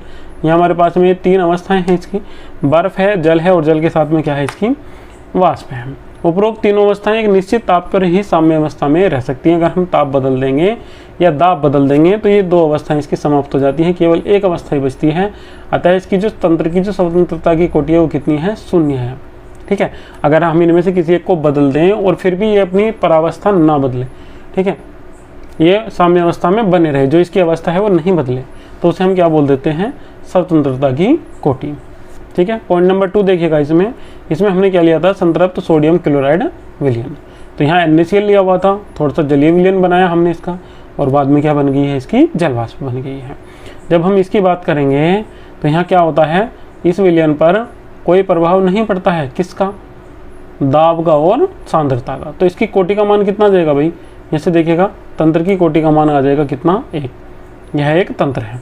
उपरोक्त साम्य अवस्था को पूर्ण रूप से स्पष्ट करने के लिए केवल ताप की आवश्यकता होती है, केवल ताप से ही स्पष्ट हो जाता है ये, और शेष दोनों कारकों का इस पर कोई प्रभाव नहीं पड़ता। अगर ताप घटे बढ़ेगा तो ये साम्यावस्था परिवर्तित हो जाएगी, और ताप घटे बढ़ेगा नहीं तो ये साम्यावस्था परिवर्तित नहीं होगी, अर्थात इस पर इन 2 का प्रभाव नहीं पड़ा, केवल किसका प्रभाव पड़ रहा है, 1 का। तो इसकी कोटि का मान कितना आ जाएगा, इसकी जो हमारे पास में ये है, कोटि है, तंत्र की कोटि, इसका मान कितना आ जाएगा, 1 आ जाएगा। चलिए जिस तंत्र की कोटि का मान 0, 1, 2 होता है उन्हें क्रम से क्या बोल देते हैं, शून्य चर। अगर 1 होगा 1 चर, और अगर 2 होगा तो उसे हम क्या बोल देंगे, द्विचर। क्वेश्चन नंबर 8 की बात करेंगे तो 2013 के सेट में आया हुआ है, ठीक है, वहाँ से इसे एक बार आप देख लीजिएगा। क्वेश्चन नंबर 9 की बात करेंगे तो देखिएगा, इस टाइप का एक क्वेश्चन हमने 2013 के सेट में भी किया हुआ था, और यहाँ भी हमें सेम क्वेश्चन ऐसा ही मिला हुआ है। यहाँ हमें ये मिला हुआ है 1 × 10⁸ m अम्लीय विलयन का pH मूल्य क्या होगा। हमसे pH मूल्य फिर दोबारा से पूछ लिया गया है, कोई बात नहीं, हमने जल लिया, जल की वियोजन अवस्था दिखाई, H2O रिवर्सिबल H+OH-, वियोजन से पहले कितने थे 10 की पावर 8 और इसके H+ के कितने थे 0। अगर हम इसके बाद की बात करेंगे तो वियोजन के बाद कितने हो गए इसके, सॉरी ये जो आपको ये लिखा हुआ दिखाई दे रहा है ना, ये यहाँ आएगा, ये कुछ इस टाइप से लिखा हुआ है, देखिएगा आप ध्यान से, H2O reversible H+ plus OH-, ये जो C है ये इसके नीचे है। C की शुरू में H2 की सांद्रता कितनी थी, C थी। जब H+ की सांद्रता कितनी है 10 की पावर -8 और OH- की कितनी है 0। जब H2 की सांद्रता रह जाएगी C-X तो H+ की कितनी हो जाएगी 10 की पावर -8 प्लस x, इस टाइप से है। तो Kw किसके बराबर होता है H+ के OH- के बराबर 10 की पावर -14 के। तो हम क्या काम करेंगे, H+ का और OH- का मान रख देंगे, ठीक है। तो यहाँ जो हमारे पास में OH का मान आएगा वो कितना आ जाएगा हमारे पास में, यहाँ से x आ जाएगा, ठीक है, सॉरी इसका मान x है और दूसरे का मान भी कितना आ जाएगा x, इस टाइप से आ जाएगा। तो हमने यहाँ दोनों की वैल्यू रख दी है, H+ की भी और OH- की भी, 10 की पावर -14। या हम इसे कुछ इस टाइप से लिख सकते थे, इन दो को लेंगे, केवल ये जो हमारे पास में दो थे इसकी इसमें गुना करके लिख लेंगे, तो ये कुछ इस टाइप से हो जाएगा। इसे इधर इस साइड में लेके जाएंगे, ये इधर कहाँ है RHS में है, राइट हैंड साइड में, तो इसे बाद में हम किस में ले गए हैं लेफ्ट हैंड साइड में LHS में। यहाँ हम इसमें कोई कैलकुलेशन करके इसका कोई डिवाइडेशन नहीं कर सकते हैं, तो इसमें हम क्या काम करेंगे, सीधाचार्य सूत्र लगाएंगे। x = होता है -b plus minus √b² plus 4ac के, ठीक है। यहाँ जो 4a ac, क्योंकि a का मान कितना है 1 है, अगर मैं 1 की मल्टीप्लाई भी करूँगा तो कोई फ़र्क नहीं पड़ेगा, अपॉन कितना होता है 2। जब हम इसे कैलकुलेशन करेंगे तो यहाँ हमारे पास में x की वैल्यू हो जाएगी कितनी 10.51 इंटू 10 की पावर -8। ये हमारे पास में किसकी वैल्यू निकल के आई है x की। अब हमें पता है H+ किसके इक्वल है, H+ इसके इक्वल है, तो हमने क्या काम करा, H+ की वैल्यू रखी और उसमें x की वैल्यू भी साथ में रख दी। रखने के बाद में मान हमारे पास में आ गया है ये वाला मान है। pH बराबर किसके होता है -log H+, इसके बराबर होता है, फॉर्मूला लगा दिया हमने। तो log वैल्यू उठा के यहाँ रख देंगे, तो इसकी जो कुल वैल्यू निकल के आएगी वो कुछ इस टाइप से आ जाएगी। ये जो 10 की पावर 8 है इसका मान कितना आ जाएगा 8 आ जाएगा, माइनस से माइनस प्लस, और इसकी जो वैल्यू निकल के आएगी वो निकल के आ जाएगी कितनी -1.0611। मल्टीप्लाई इसमें से घटा देंगे तो घटाने के बाद में आ जाएगा कितना 6.9389, और जो विलियन का pH मान निकल के आ जाएगा वो कुल कितना आ जाएगा लगभग 7 के इक्वल हो जाएगा। चलिए बात करते हैं क्वेश्चन नंबर 10 की। क्वेश्चन नंबर 10 है नष्ट ऊष्मा परिमेय का वर्णन कीजिए। सेट 2013 में हमें ये क्वेश्चन मिलेगा 1। अब जो क्वेश्चन नंबर 1 है वो हमारे पास में है संक्षिप्त टिप्पणी लिखी किस पे, ये हमसे पूछा गया है काय पे, निकाय पे, और दूसरा है परिपस्विक। इसमें इसकी हिंदी से आपको शायद समझ में नहीं आ रहा होगा, तो आप इसे यहाँ से नोटिस करिएगा सराउंडिंग से, ठीक है। सराउंडिंग का मतलब हम पहले पढ़ चुके हैं इसमें वातावरण, ठीक है। सराउंडिंग का मतलब हम इसमें पहले क्या पढ़ चुके हैं, वातावरण पढ़ चुके हैं या परिवेश, वातावरण या परिवेश, ये हम पहले ही पढ़ चुके हैं और सेट के क्वेश्चंस में, ठीक है। तो वातावरण या परिवेश या परिपस्विक, इनका सबका मतलब कैसे निकल के आ रहा है, एक ही निकल के आ रहा है। और ये क्वेश्चन नंबर 1 हम पहले ही पढ़ चुके हैं, कहाँ 2013 के सेट में, जो हमारा क्वेश्चन नंबर 2 था। चलिए बात करते हैं अगले क्वेश्चन की। तो जो हमारा क्वेश्चन नंबर 2 है वो है हमारा निम्नलिखित पर संक्षिप्त टिप्पणी लिखिए। नंबर 1 पे हमसे पूछा हुआ है इसमें दहन ऊष्मा, और नंबर 2 पे हमसे पूछा हुआ है इसमें उदासीनीकरण। तो दहन ऊष्मा क्या होती है, जब हम किसी पदार्थ की ऑक्सीजन से अभिक्रिया कराते हैं और उसका कम्प्लीटली कंबक्शन कर देते हैं, कम्प्लीटली पूर्ण रूप से उसका हम दहन कर देते हैं, तो उसके फलस्वरूप जो ऊष्मा उत्पन्न होती है उसे हम बोल देते हैं दहन ऊष्मा। देखिएगा इसकी डेफिनेशन कैसी होती है, स्थिर ताप दाब पर, ठीक है, कोमा लगेगा है जहाँ ताप दाब लगा हुआ है, ठीक है। स्थिर ताप दाब पर किसी यौगिक के 1 मोल का पूर्ण ऑक्सीकरण करने पर जितनी ऊष्मा उत्सर्जित होती है उसे यौगिक की दहन ऊष्मा कहते हैं। इसे काय से डिफाइन करते हैं, इसे डेल्टा HC से डिफाइन हम इसमें करते हैं। और यहाँ हमारा जो एग्जाम्पल है वो हमने लिया हुआ है C+1/2O2 एरो CO, और यहाँ डेल्टा CH की वैल्यू कितनी है -26.0 किलो कैलोरी। तो यहाँ जो इसकी दहन ऊष्मा है उसका मान कितना है -26.0 किलो कैलोरी। ठीक इसी प्रकार से हमने यहाँ थोड़ा सा मैथेन के बारे में भी समझाया है कि मैथेन के 1 मोल का दहन करने पर 21 किलो कैलोरी ऊष्मा प्राप्त होती है। तो मैथेन की जो दहन ऊष्मा होगी वो कितनी होगी 21 किलो कैलोरी। देखिए इसका बात करते हैं इसके सेकंड पार्ट की। तो सेकंड पार्ट हमारा इसका जो है वो हमारे पास में है इसका उदासीनीकरण ऊष्मा। उदासीनीकरण ऊष्मा की डेफिनेशन हम कुछ इस प्रकार से देंगे, जब हम किसी अम्ल की अभिक्रिया किसी क्षार से कराते हैं तो इस अभिक्रिया के फलस्वरूप लवण तथा जल प्राप्त होते हैं और फलस्वरूप कुछ मात्रा ऊष्मा की मुक्त होती है। जो ऊष्मा की मात्रा मुक्त होती है ये हमारी क्या होती है, उदासीनीकरण ऊष्मा। और ये जो वास्तव में जो ऊष्मा होती है ये जल की संभवन ऊष्मा होती है, जल के निर्माण की ऊष्मा होती है। चलिए एक बार देखते हैं इसे। हमने सेम डेफिनेशन ये लिखी हुई है और यहाँ हमारे पास में क्या बना हुआ है, इसमें NaCl बना हुआ था, H2O बना हुआ था और ऊष्मा जो निकल रही थी वो कितनी निकल रही थी, 13.7 किलो कैलोरी। ये नेचुरल है, बिल्कुल एकदम फिक्स है। अगर परबल अम्ल की अभिक्रिया परबल क्षार से कराएंगे तो 13.7 किलो कैलोरी ही उसमें उत्पन्न होगी। अगर दोनों में से कोई एक दुर्बल है या दोनों ही दुर्बल हैं तब इसका मान 13.7 किलो कैलोरी नहीं होगा। चलिए बात करते हैं अगले क्वेश्चन की। तो अगला क्वेश्चन नंबर 3 है, नष्ट की परमेय का वर्णन कीजिए। ये भी हम पहले ही पढ़ चुके हैं। सेट 2013 का क्वेश्चन नंबर 4 देखिएगा आप। सेट 2013 के जो क्वेश्चन नंबर 4 था उसमें हम इसे पहले ही पढ़ चुके हैं।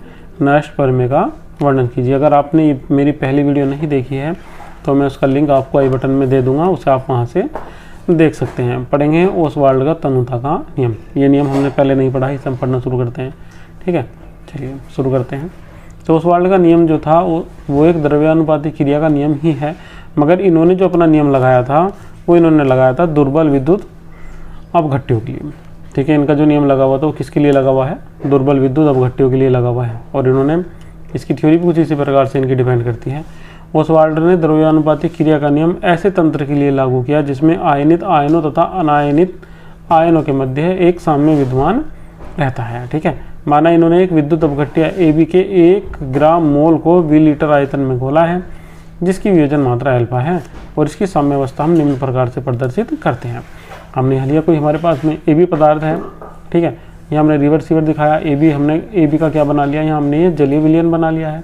फिर ये अपने आयनों में विभक्त हो गया है, A+ में और B- में। ये भी एक्वस सोल्यूशन में है। तो वियोजन से पूर्व हमने मान लिया कि जो AB था उसका कितना था, 1 मोल था और A+ और B- के कितने थे, 0.0 मोल। फिर इसके बाद में वियोजन के बाद में हमने देखा कि जो AB था उसमें से अल्फा मोल चला गया। ठीक है, तो कितना रह गया, 1 - अल्फा और A+ और B- के कितने कितने बन जाएंगे, अल्फा मोल। ठीक है, इसके भी अल्फा मोल बन जाएंगे और इसके भी कितने बन जाएंगे, अल्फा मोल। दोनों के अल्फा मोल बन जाएंगे। इसके बाद की हम बात करेंगे तो यहाँ हमारे पास में जो सक्रिय द्रव्यमान होगा किसका, AB का, वो कितना आएगा, 1 - अल्फा/V और A+ का अल्फा/V और B- का अल्फा/V। क्यों, क्योंकि जो वियोजित मात्रा हुई है वो बटे उसका आयतन, इससे हमें क्या प्राप्त हो जाएगा, उसका सक्रिय द्रव्यमान। ठीक है, ये बताया भी जाता है आपको कि मोलों की संख्या बटे कुल आयतन, लीटर में तो क्या निकल जाएगी, उसकी सांद्रता या सक्रिय द्रव्यमान। अब लगाते हैं हम इसमें द्रव्यानुपाती क्रिया का नियम। तो द्रव्यानुपाती क्रिया का नियम क्या कहता है, उत्पाद बटे अभिकारक का सक्रिय द्रव्यमान। तो यहाँ K किसके बराबर आ जाएगा, एक्टिव मास ऑफ A+ और active mass of B- upon AB के। ठीक है, फिर इसके बाद में हम क्या काम करेंगे, इनकी वैल्यू रख देंगे। तो A+ और B- की दोनों की वैल्यू कितनी है, अल्फा/V, तो ऊपर कितना जाएगा, α² और नीचे कितना जाता, 1 - अल्फा/V। ठीक है, चलिए तो आप इसे देख भी सकते हैं। इसे हम कुछ इस प्रकार से समझा भी सकते थे हम, α² इंटू, अगर हम इसे करके दिखाते हैं तो यहाँ हमारे पास में आ जाता है V और नीचे रह जाता 1 - अल्फा। तो यहाँ V से एक पावर इसकी चली जाती तो ऊपर कितना बचता, α² और नीचे बचता 1 - अल्फा इंटू V, एक V बच जाता। और यहाँ हम एक चीज़ और लेंगे, इसमें जो 1 - अल्फा है वो बहुत ही छोटा है। ठीक है, मतलब लगभग बराबर है किसके, 1 के। जब 1 के बराबर है तो α² अपॉन कितना आ जाएगा, V आ जाएगा। ये अल्फा किसके इक्वल आ जाएगा, √kV के। फिर इसके बाद में यहाँ से ये सिद्ध हो जाता है यहाँ से सिद्ध हो जाता है कि जो वियोजन की मात्रा है वो तनुता के समानुपाती होती है। देखिए वियोजन की मात्रा कौन है, अल्फा। अगर मैं कांस्टेंट को हटा दूँ इसमें से तो ये समानुपाती हो जाएगी हमारा किसके, समानुपाती हो जाएगी हमारे √V के। V क्या है, इसका आयतन है, तो इसकी तनुता के समानुपाती हो जाएगी। चलिए बात करते हैं अगले क्वेश्चन की। तो अगला क्वेश्चन हमसे पूछा हुआ था कि मानक सेल पर संक्षिप्त टिप्पणी लिखिए। तो ये क्वेश्चन भी हम पहले ही पढ़ चुके हैं। कब, ये हम पढ़ चुके हैं सेट 2013 के क्वेश्चन नंबर 7 में। चलिए अगले क्वेश्चन की बात करते हैं, निर्देश इलेक्ट्रोड पर संक्षिप्त टिप्पणी लिखिए। तो ये क्वेश्चन भी हमने 2013 में ही पढ़ लिया है। क्वेश्चन नंबर 8, क्वेश्चनों का बार बार रिपीटेशन हो रहा है। वीडियो अगर आपने नहीं देखी है 2013 की तो मैं इसका आई बटन में आपको लिंक दे दूंगा। चलिए बात करते हैं क्वेश्चन नंबर 7 की। बफर विलयन क्या होते हैं, इनके कार्य बताइए। बफर विलयन किन्हीं दो अम्लीय क्षारीय विलयनों का मिश्रण होता है। इसे आप सही तरीके से समझेंगे तो इसमें मैं ये कहना चाहूँगा कि ये वे विलयन होते हैं जिनमें अल्प मात्रा में अम्लीय क्षार डालने पर इनके पीएच मान में कोई परिवर्तन नहीं होता है। ठीक है, ये किन्हीं दो विलयनों के मिश्रण होते हैं। इसमें एक अम्ल हो सकता है, दूसरा लवण हो सकता है, दोनों लवण भी हो सकते हैं, दोनों अम्ल भी हो सकते हैं। चलिए देखिए इसकी डेफिनेशन। वे विलयन जिनमें अल्प मात्रा में अम्लीय क्षार मिलाने पर इनके पीएच मान में कोई परिवर्तन नहीं होता है, बफर विलयन कहलाते हैं। बफर विलयन का पीएच मूल्य स्थिर होता है, अर्थात तनुता बढ़ाने या परबल अम्ल या परबल बेस मिलाने पर इनका पीएच मूल्य परिवर्तित नहीं होता है। बात करेंगे बफर विलयन कितने प्रकार के होते हैं, तो बफर विलयन मुख्यतः दो प्रकार के होते हैं, अम्लीय बफर विलयन और दूसरा क्षारीय बफर विलयन। अब बात करेंगे अम्लीय बफर विलयन की। तो जो अम्लीय बफर विलयन हमारे होंगे वे ऐसे विलयन होते हैं अगर इनमें हम अल्प मात्रा में कोई अम्ल मिला देते हैं तो इनके पीएच मान में कोई परिवर्तन नहीं आता है। यहाँ एग्जाम्पल में हमने लिया हुआ है जैसे कि एसिटिक अम्ल और सोडियम एसीटेट का मिश्रण, ये लिया हुआ है हमने यहाँ। ठीक है, तो अगर इसमें हम अल्प मात्रा में अम्ल मिला देंगे तो इसके पीएच मान में कोई खास परिवर्तन नहीं आएगा। बात करेंगे क्षारीय बफर विलयन की, तो ये वे बफर विलयन होते हैं जिनमें अल्प मात्रा में क्षार मिलाने पर इनके पीएच मान में ऐसा कोई परिवर्तन नहीं आता है। इसका एग्जाम्पल हमने यहाँ लिया हुआ है NH4OH और दूसरा NH4Cl। ठीक है, समायन वाला लवण उसके साथ में हम लेंगे, चाहे हमारे पास में अम्ल है या फिर हमारे इसके पास में क्षार है। बात करेंगे अगले क्वेश्चन की, तो अगला क्वेश्चन है क्वेश्चन नंबर 9। निम्नलिखित पर संक्षिप्त टिप्पणी लिखिए। तिर्क बिंदु, संक्रमण बिंदु, शून्यचर बिंदु। देखिए जो क्वेश्चन है बहुत इंपॉर्टेंट है और ये कई बार रिपीटेशन में भी आया हुआ है। जब आप अगले सेट पढ़ते हुए चलोगे तो क्वेश्चनों का लगातार रिपीटेशन होगा। बात करेंगे तिर्क बिंदु की, ठीक है, और बात करेंगे संक्रमण बिंदु की, और बात करेंगे किसकी, शून्यचर की। तो हम यहाँ जो सबसे पहले बात करेंगे, इन्होंने हमें तीन अलग अलग दे रखे हैं, मगर हम सबसे पहले शून्यचर की बात करेंगे। ठीक है, शून्यचर क्या होता है, शून्यचर। ठीक है, शून्यचर निकालने के लिए आपको याद रखना पड़ेगा कि तंत्र के शून्यचर होने के लिए ये आवश्यक है क्या, कि उसकी अगर हम घटकों की संख्या में से उसकी परावस्थाओं की संख्या को घटाएं और उसमें कितना जोड़ देंगे, 2, तो मान कितना जाना चाहिए, 0। तो उसे हम क्या बोल देंगे, शून्यचर। देखिएगा यहाँ हमने एक शून्यचर लिया हुआ है जल। ठीक है, अगर हम बात करेंगे जल की, तो जब हम इसकी स्वतंत्रता की कोटि निकाल देंगे तो इसका मान कितना आ जाएगा, 0। जब जल साम्यावस्था में होता है तो ये कुछ इस टाइप से होता है, बर्फ होता है, बर्फ से क्या बना हुआ होता है, जल बना हुआ होता है, जल से क्या बना हुआ होता है, वाष्प बना हुआ होता है। ठीक है, तो इसमें जो परावस्थाओं की संख्या है, वो जो घटकों की संख्या है वो कितनी आ जाएगी, घटकों की संख्या इसमें आ जाएगी। ठीक है, परावस्थाओं की संख्या आएगी इसमें, ये जो निकल कर आएगी आएगी परावस्थाओं की संख्या कितनी आ जाएगी, 3। जब हम बात करेंगे घटकों की संख्या, तो घटक का मतलब होता है आप इन्हें किस रूप से प्रदर्शित कर सकते हैं, केवल एक रूप से ही, H2O से। ठीक है, तो घटक का मान कितना आ जाएगा, 1 आ जाएगा। परावस्थाओं की संख्या 3 + 2 = 0। ठीक है, तो इसका मतलब इसकी स्वतंत्रता की कोटि कितनी आ जाएगी, 1 आ जाएगी। और याद रखिएगा ये शून्यचर वाले तंत्र इस प्रकार के होते हैं, अगर इनमें से किसी एक में भी परिवर्तन कर दिया जाए तो इनकी जो साम्यावस्था होती है वो परिवर्तित हो जाती है। बात करेंगे इसके दूसरे पॉइंट की। जो दूसरा पॉइंट है हमारा वो है हमारा तिर्क बिंदु। ठीक है, तिर्क बिंदु पे भी याद रखिएगा, यहाँ जो स्वतंत्रता की कोटि है इसका मान तो 0 होता है, मगर यहाँ कम से कम 3 बिंदु एक साथ जुड़े हुए होते हैं और तीनों के तीनों कैसे होते हैं, साम्यावस्था में। किसी घटक तंत्र में उपस्थित वह बिंदु जहाँ तंत्र की तीनों परावस्थाएं साम्यावस्था में होती हैं तिर्क बिंदु कहलाता है। यह निश्चित बिंदु ताप व दाब पर प्रकट होता है, निश्चित ताप व दाब पर प्रकट होता है ये जो बिंदु है हमारा, तथा एक भी परिवर्तनशील कारक में परिवर्तन करने पर 1 या 2 परावस्थाएं नष्ट हो जाती हैं। तिर्क बिंदु शून्यचर होता है। इस पर जो हम बात करेंगे इसकी कोटि की, तो वहाँ कितनी होगी, इसकी स्वतंत्रता की कोटि 0 होगी। संक्रमण ताप की बात करेंगे तो यह वह ताप होता है जिस पर किसी तत्व की एक अवस्था दूसरी अवस्था में परिवर्तित हो जाती है, और इस ताप को हम क्या बोल देते हैं, संक्रमण ताप। जब कोई एक ताप से दूसरे ताप में दूसरे अवस्था में परिवर्तित हो जाए। बात करेंगे क्वेश्चन नंबर 10 की, अभिगमनांक क्या होता है। ठीक है, तो जो अभिगमनांक है, और बात हमसे पूछा गया है कि उनके ऊपर किस किस का प्रभाव पड़ता है। अभिगमनांक होता है आयन की गति। ठीक है, धनायन या ऋणायन की गति। चलिए देखते हैं इसमें। पूर्ण विद्युत धारा का जो अंश आयन ले जाते हैं वह आयन का अभिगमनांक कहलाता है। ठीक है, विद्युत धारा का जो भी भाग धनायन या ऋणायन ले जाते हैं वही क्या कहलाता है, हमारा आयन का अभिगमनांक। बात करेंगे, जब सांद्रता सेल के दोनों विलयन एक दूसरे के सीधे संपर्क में हों तब धनायन इलेक्ट्रोड के सापेक्ष उत्क्रमणीय हों, और जो धनायन है, ठीक है, जो धनायन इलेक्ट्रोड है वो उत्क्रमणीय हो किसके सापेक्ष, सीधा सीधा एक दूसरे विलयन के। ठीक है, तो तब सांद्रता सेल का विद्युत वाहक बल ईटी का मान निम्न प्रकार होता है। दोबारा समझ लीजिए, चाहे हमारे पास में एक सांद्रता सेल है जिसमें दोनों विलयन एक दूसरे के सीधे संपर्क में हों तब धनायन इलेक्ट्रोड के सापेक्ष उत्क्रमणीय हो, और एक दूसरे के संपर्क में भी हों और जो हमारे पास में धनायन इलेक्ट्रोड है उसके सापेक्ष कैसे हों, उत्क्रमणीय भी हों, तब सांद्रता सेल का विद्युत वाहक बल ईटी का मान निम्न प्रकार होगा। कितना होगा भाई, ईटी बराबर किसके होगा, T bar R T upon 2F इन, या आप यहाँ लिख सकते थे log बेस 10 C1/C2।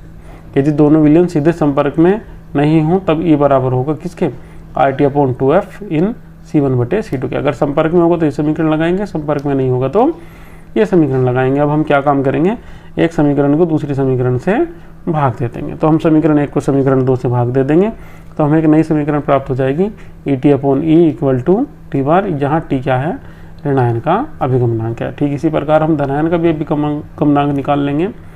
पहली बार क्या था, धनात्मक इलेक्ट्रोड के सापेक्ष उत्क्रमणीय थे, इस बार क्या है, ऋणात्मक इलेक्ट्रोड के सापेक्ष क्या है, वे उत्क्रमणीय। तब सेल के ईटी का मान निम्न प्रकार होगा। तो ईटी बराबर किसके होगा, T plus R T upon 2F इन C1/C2 के। जब नहीं होगा तब समीकरण दूसरी आएगी निकल के, समीकरण 1 को 2 से भाग दे देंगे तो यहाँ निकल के आ जाएगा हमारे पास में धनायन का अभिगमनांक। यह निम्नलिखित दो कारकों पर निर्भर करता है, नंबर 1 सांद्रता में कमी और नंबर 2 है आयनों का वेग।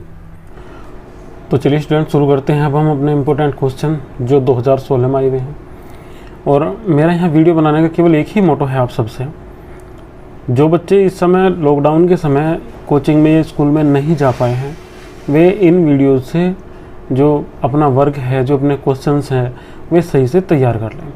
फिर भी मुझे इस वीडियो पे पर्याप्त मैं सोच रहा हूँ कि इसमें अच्छे खासे व्यूज़ आ जाएंगे, मगर आ नहीं रहे हैं।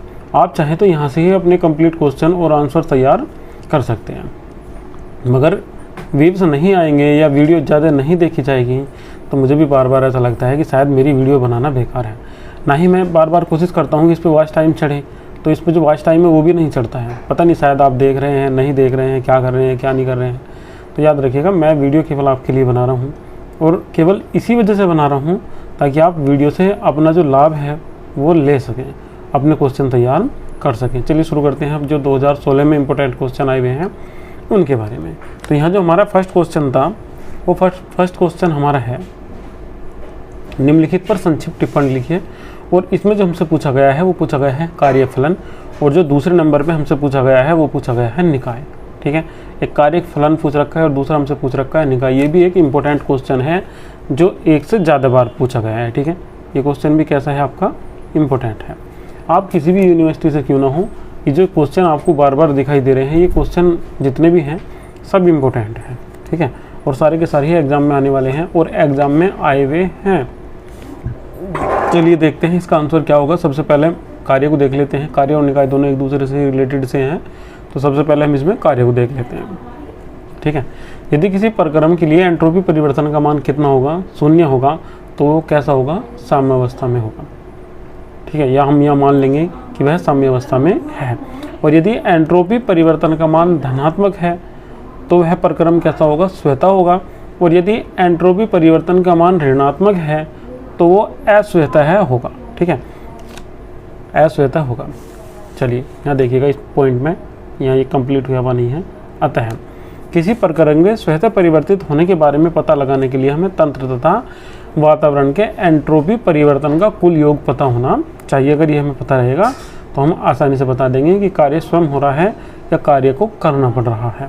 ठीक है, अब इसे हम निम्नलिखित 2 पदों में ज्ञात करते हैं। एंट्रोपी परिवर्तन को पहले नंबर पे होता है कार्यफलन और दूसरे नंबर पे होता है निकाय। ठीक है, तो चलिए देखते हैं जो हमारा फर्स्ट नंबर पे है कार्यफलन। तो यहाँ जो हमारा कार्यफलन है, ये कार्यफलन क्या होता है, कार्यफलन को किसके द्वारा प्रदर्शित करते हैं, A = E - TS के द्वारा हम यहाँ प्रदर्शित करते हैं। E क्या है, E यहाँ आंतरिक ऊर्जा है, T क्या है, ताप है, एस क्या है, एंट्रोपी है, और ए बराबर हमारे यहाँ क्या है, कार्यफलन है। यहाँ हम इसमें एक छोटा सा काम और भी कर सकते थे, जैसे कि हमने यहाँ केवल एक ही समीकरण बना के दिए हैं, तो हम यहाँ इसके लिए एक दूसरी समीकरण बना सकते थे।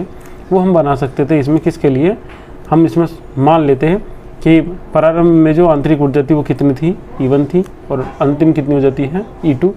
ताप कितना था, T1, और अंत में कितना हो जाए, स्थिर ताप लेंगे, और यहाँ जो हमारे पास में S है, एंट्रोपी से छोड़ देंगे, और जो ताप होगा उसे हम ले लेंगे, पहले कितना था T1 और बाद में कितना हो जाता है T2।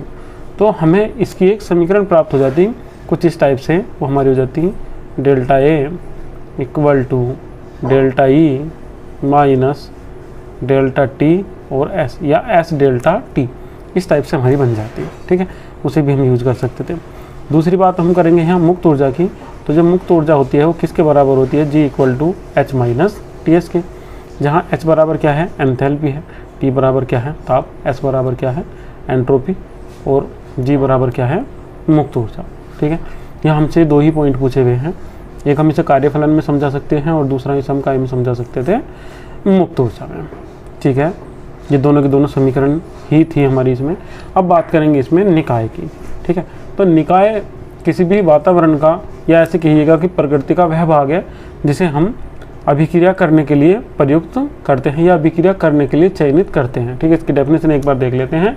ब्रह्मांड का वह भाग जिसका चयन ऊष्मागतिकी अध्ययन के लिए किया जाता है निकाय कहलाता है। निकाय हम पहले भी पढ़ चुके हैं।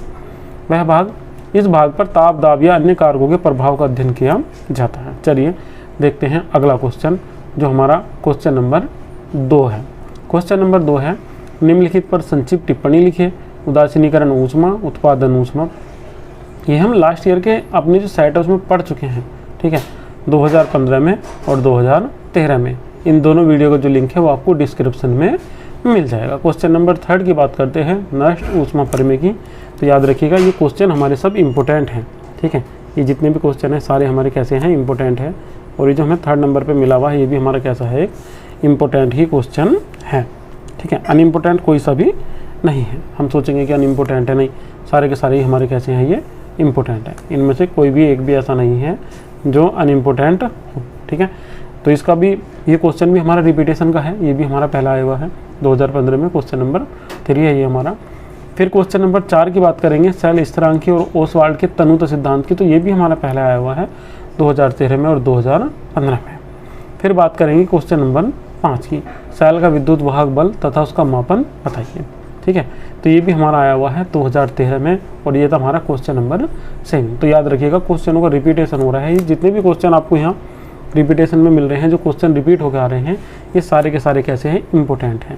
तो ये क्वेश्चन नंबर 4 जो है ये भी हमारा कैसा है, इंपॉर्टेंट है। और जो हमारा क्वेश्चन नंबर 5 है ये भी हमारा कैसा है, इंपॉर्टेंट है। तो याद रखिएगा ये हमारे सारे के सारे क्वेश्चन कैसे हैं, इंपॉर्टेंट है। बात करते हैं अगले क्वेश्चन की। तो जो हमारा अगला क्वेश्चन है वो हमारा क्वेश्चन नंबर 6, विद्युतीय तथा गैल्वेनिक सेल में अंतर स्पष्ट कीजिए। ये पहले नहीं आया है, इसी सेट में पहली बार आया हुआ है। चलिए तो एक बार इस वाले क्वेश्चन को देख लेते हैं किस टाइप से ये हमारा होगा। तो यहाँ हम सबसे पहले बात करेंगे विद्युतीय सेल की। तो विद्युतीय सेल वे सेल होती हैं जो विद्युत ऊर्जा को रासायनिक ऊर्जा में परिवर्तित कर देती हैं, या यूँ कहिएगा कि वे सेल जो विद्युत ऊर्जा का रूपांतरण रासायनिक ऊर्जा में कर देती हैं, विद्युत ये सेल कहलाती हैं या विद्युत रासायनिक सेल कहलाती हैं। जैसे कि हमने यहाँ एक एग्जाम्पल लिया है, HCl का जो विद्युत अपघटन होता है, जो हमारे पास में है ये HCl का विद्युत अपघटन, वो किसके द्वारा होता है, NaCl विलयन के, या NaCl विलयन का विद्युत अपघटन। तो ये इस प्रकार की जो हमारी सेल होंगी सब क्या होंगी, हमारी ये विद्युत अपघटन सेल होंगी। और इस प्रकार का जो हमारे पास में एक उदाहरण है वो हमारे पास में कौन सा उदाहरण है, कास्टनर केल्नर सेल का। ये हमने 11th क्लास में खूब पढ़ा होगा, नहीं पढ़ा होगा तो यहाँ से देख लीजिए एक बार नाम इसका, कास्टनर केल्नर सेल, ये वाला जो नाम है इसका। ठीक है, तो इस प्रकार की जो सेल होंगी जो विद्युत ऊर्जा को बदल देंगी रासायनिक ऊर्जा में, वे हमारी कहलाएंगी क्या, विद्युतीय सेल या विद्युत रासायनिक सेल। बात करेंगे इसके दूसरे पॉइंट की, गैल्वेनिक सेल। तो इसके विपरीत होती हैं गैल्वेनिक सेल। गैल्वेनिक सेल क्या काम करती हैं, रासायनिक ऊर्जा को परिवर्तित कर देती हैं किसमें, विद्युत ऊर्जा में। ठीक है, तो चलिए दूसरे की भी डेफिनेशन एक बार हम यहाँ देख लेते हैं। जो गैल्वेनिक सेल होती हैं वे रासायनिक सेल जो रासायनिक ऊर्जा का विद्युत ऊर्जा में रूपांतरण कर देती हैं, विद्युत रासायनिक सेल कहलाती हैं या गैल्वेनिक सेल कहलाती हैं। ठीक है, वे विद्युत अपघटनी सेल थी। अगर गलती से वहाँ विद्युत रासायनिक सेल बोल दिया तो माफ़ कीजिएगा, वे विद्युत अपघटनी सेल हैं और ये विद्युत रासायनिक सेल है। इसके एग्जाम्पल में हमने डैनियल सेल पहले भी कई बार पढ़ चुके हैं। तो यहाँ जो हमारे पास में एग्जाम्पल है वो किसका है, डैनियल सेल का है। तो ये हमारे पास में क्या है, डैनियल सेल। ठीक है, डैनियल सेल 2 इलेक्ट्रोडों से मिलकर बनी हुई होती है। इसमें एक इलेक्ट्रोड होता है कॉपर का और दूसरा इलेक्ट्रोड इसमें होता है जिंक का। 2 इलेक्ट्रोड इसमें लगे हुए होते हैं। सेल की अभिक्रिया कुछ इस प्रकार से होती है जिस प्रकार से हमें नीचे इसमें दिखाई दे रही है।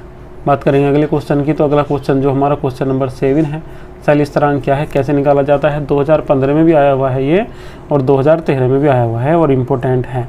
तो याद रखिएगा, जब इम्पोर्टेंट है तो आपको बार बार इनका रिपीटेशन करना है, बार बार क्वेश्चन पढ़ने हैं।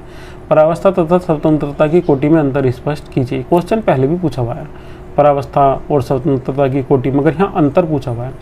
मैं फिर वही कहूँगा आपसे, अंतर में भी हम डेफिनेशन ही यूज़ करेंगे और उसके जो बार बार पार्ट्स हैं उन्हें ही लगाएंगे जो पॉइंट हमने लिख रखे हैं। और जो अलग से पूछा जाएगा, अगर डेफिनेशन पूछी जाएगी तो उसमें भी हम यही यूज़ करेंगे।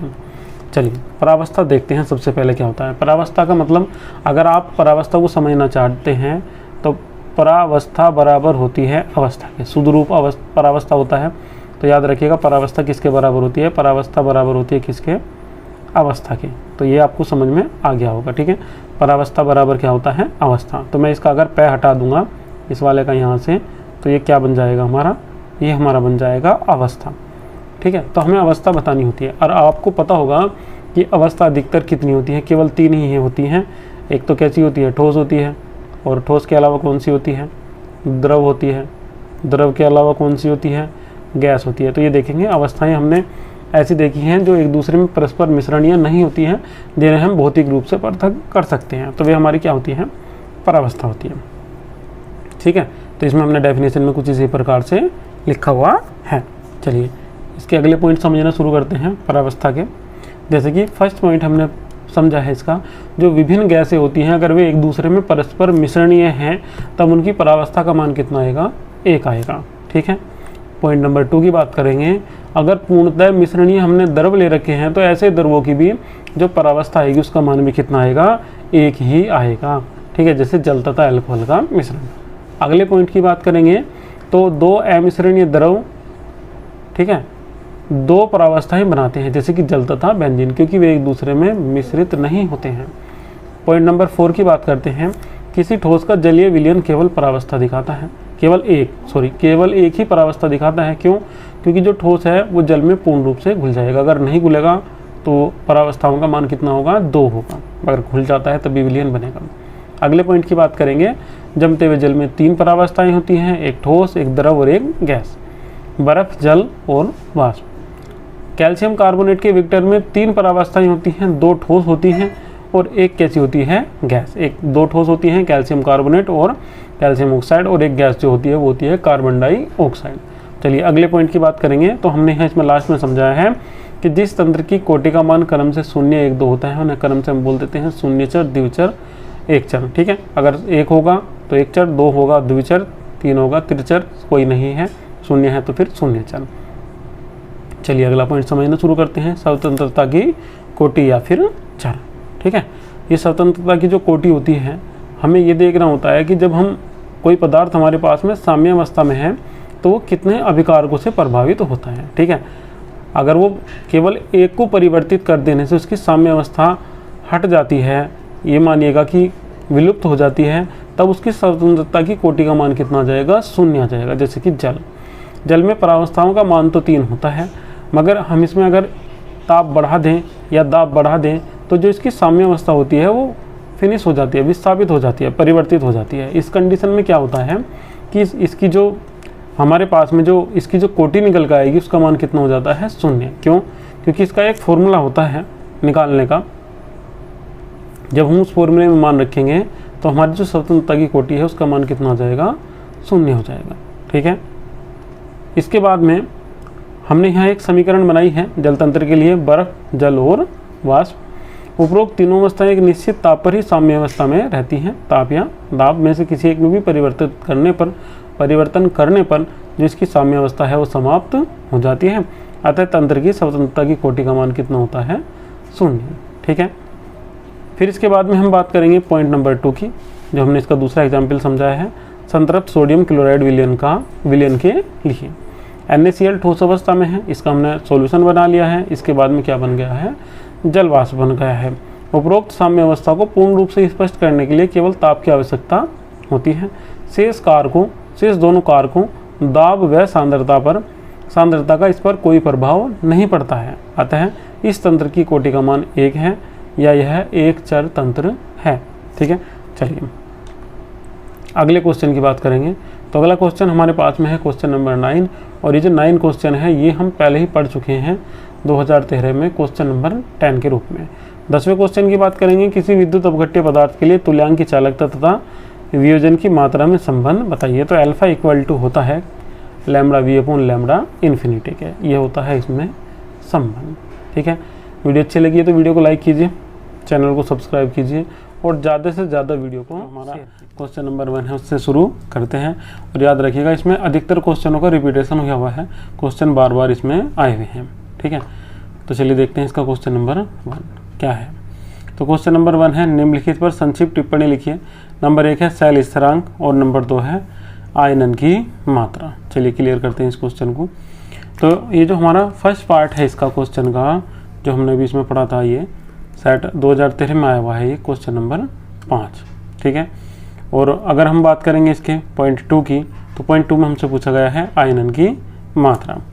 तो वियोजित अणुओं की कुल संख्या, ठीक है, और कुल अणुओं की संख्या, वियोजित अणुओं की संख्या तथा कुल अणुओं की संख्या के अनुपात को हम क्या बोल देते हैं, इसमें आयनन की मात्रा। इसे अल्फा से प्रदर्शित करते हैं और इसका जो फॉर्मूला होगा वो कुछ इस प्रकार से बन जाएगा, अल्फा इक्वल टू वियोजित अणुओं की संख्या बटे कुल अणुओं की संख्या। ये वाला इसका फॉर्मूला हो जाएगा। फिर इसके बाद में बात करेंगे क्वेश्चन नंबर 2 की। तो क्वेश्चन नंबर 2 है आक्सीकरण अवकरण विभव और निर्देश इलेक्ट्रोड। ये हम पहले ही पढ़ चुके हैं सेट 2013 में क्वेश्चन नंबर 8। ये क्वेश्चन भी इम्पोर्टेंट है। ठीक है, और मैं आपको बार बार कहता ही रहा हूँ, अगर आप 2013, 2014, 2015 या 2016 की वीडियो देखना चाहते हैं तो वे वीडियो चैनल पर पहले से ही पड़ी हुई है, आप उन्हें वहाँ से देख सकते हैं। और मैं आई बटन में भी अभी लिंक दे दूंगा इसका, मेरे ऊपर आपको आई बटन में इसका लिंक भी मिल जाएगा।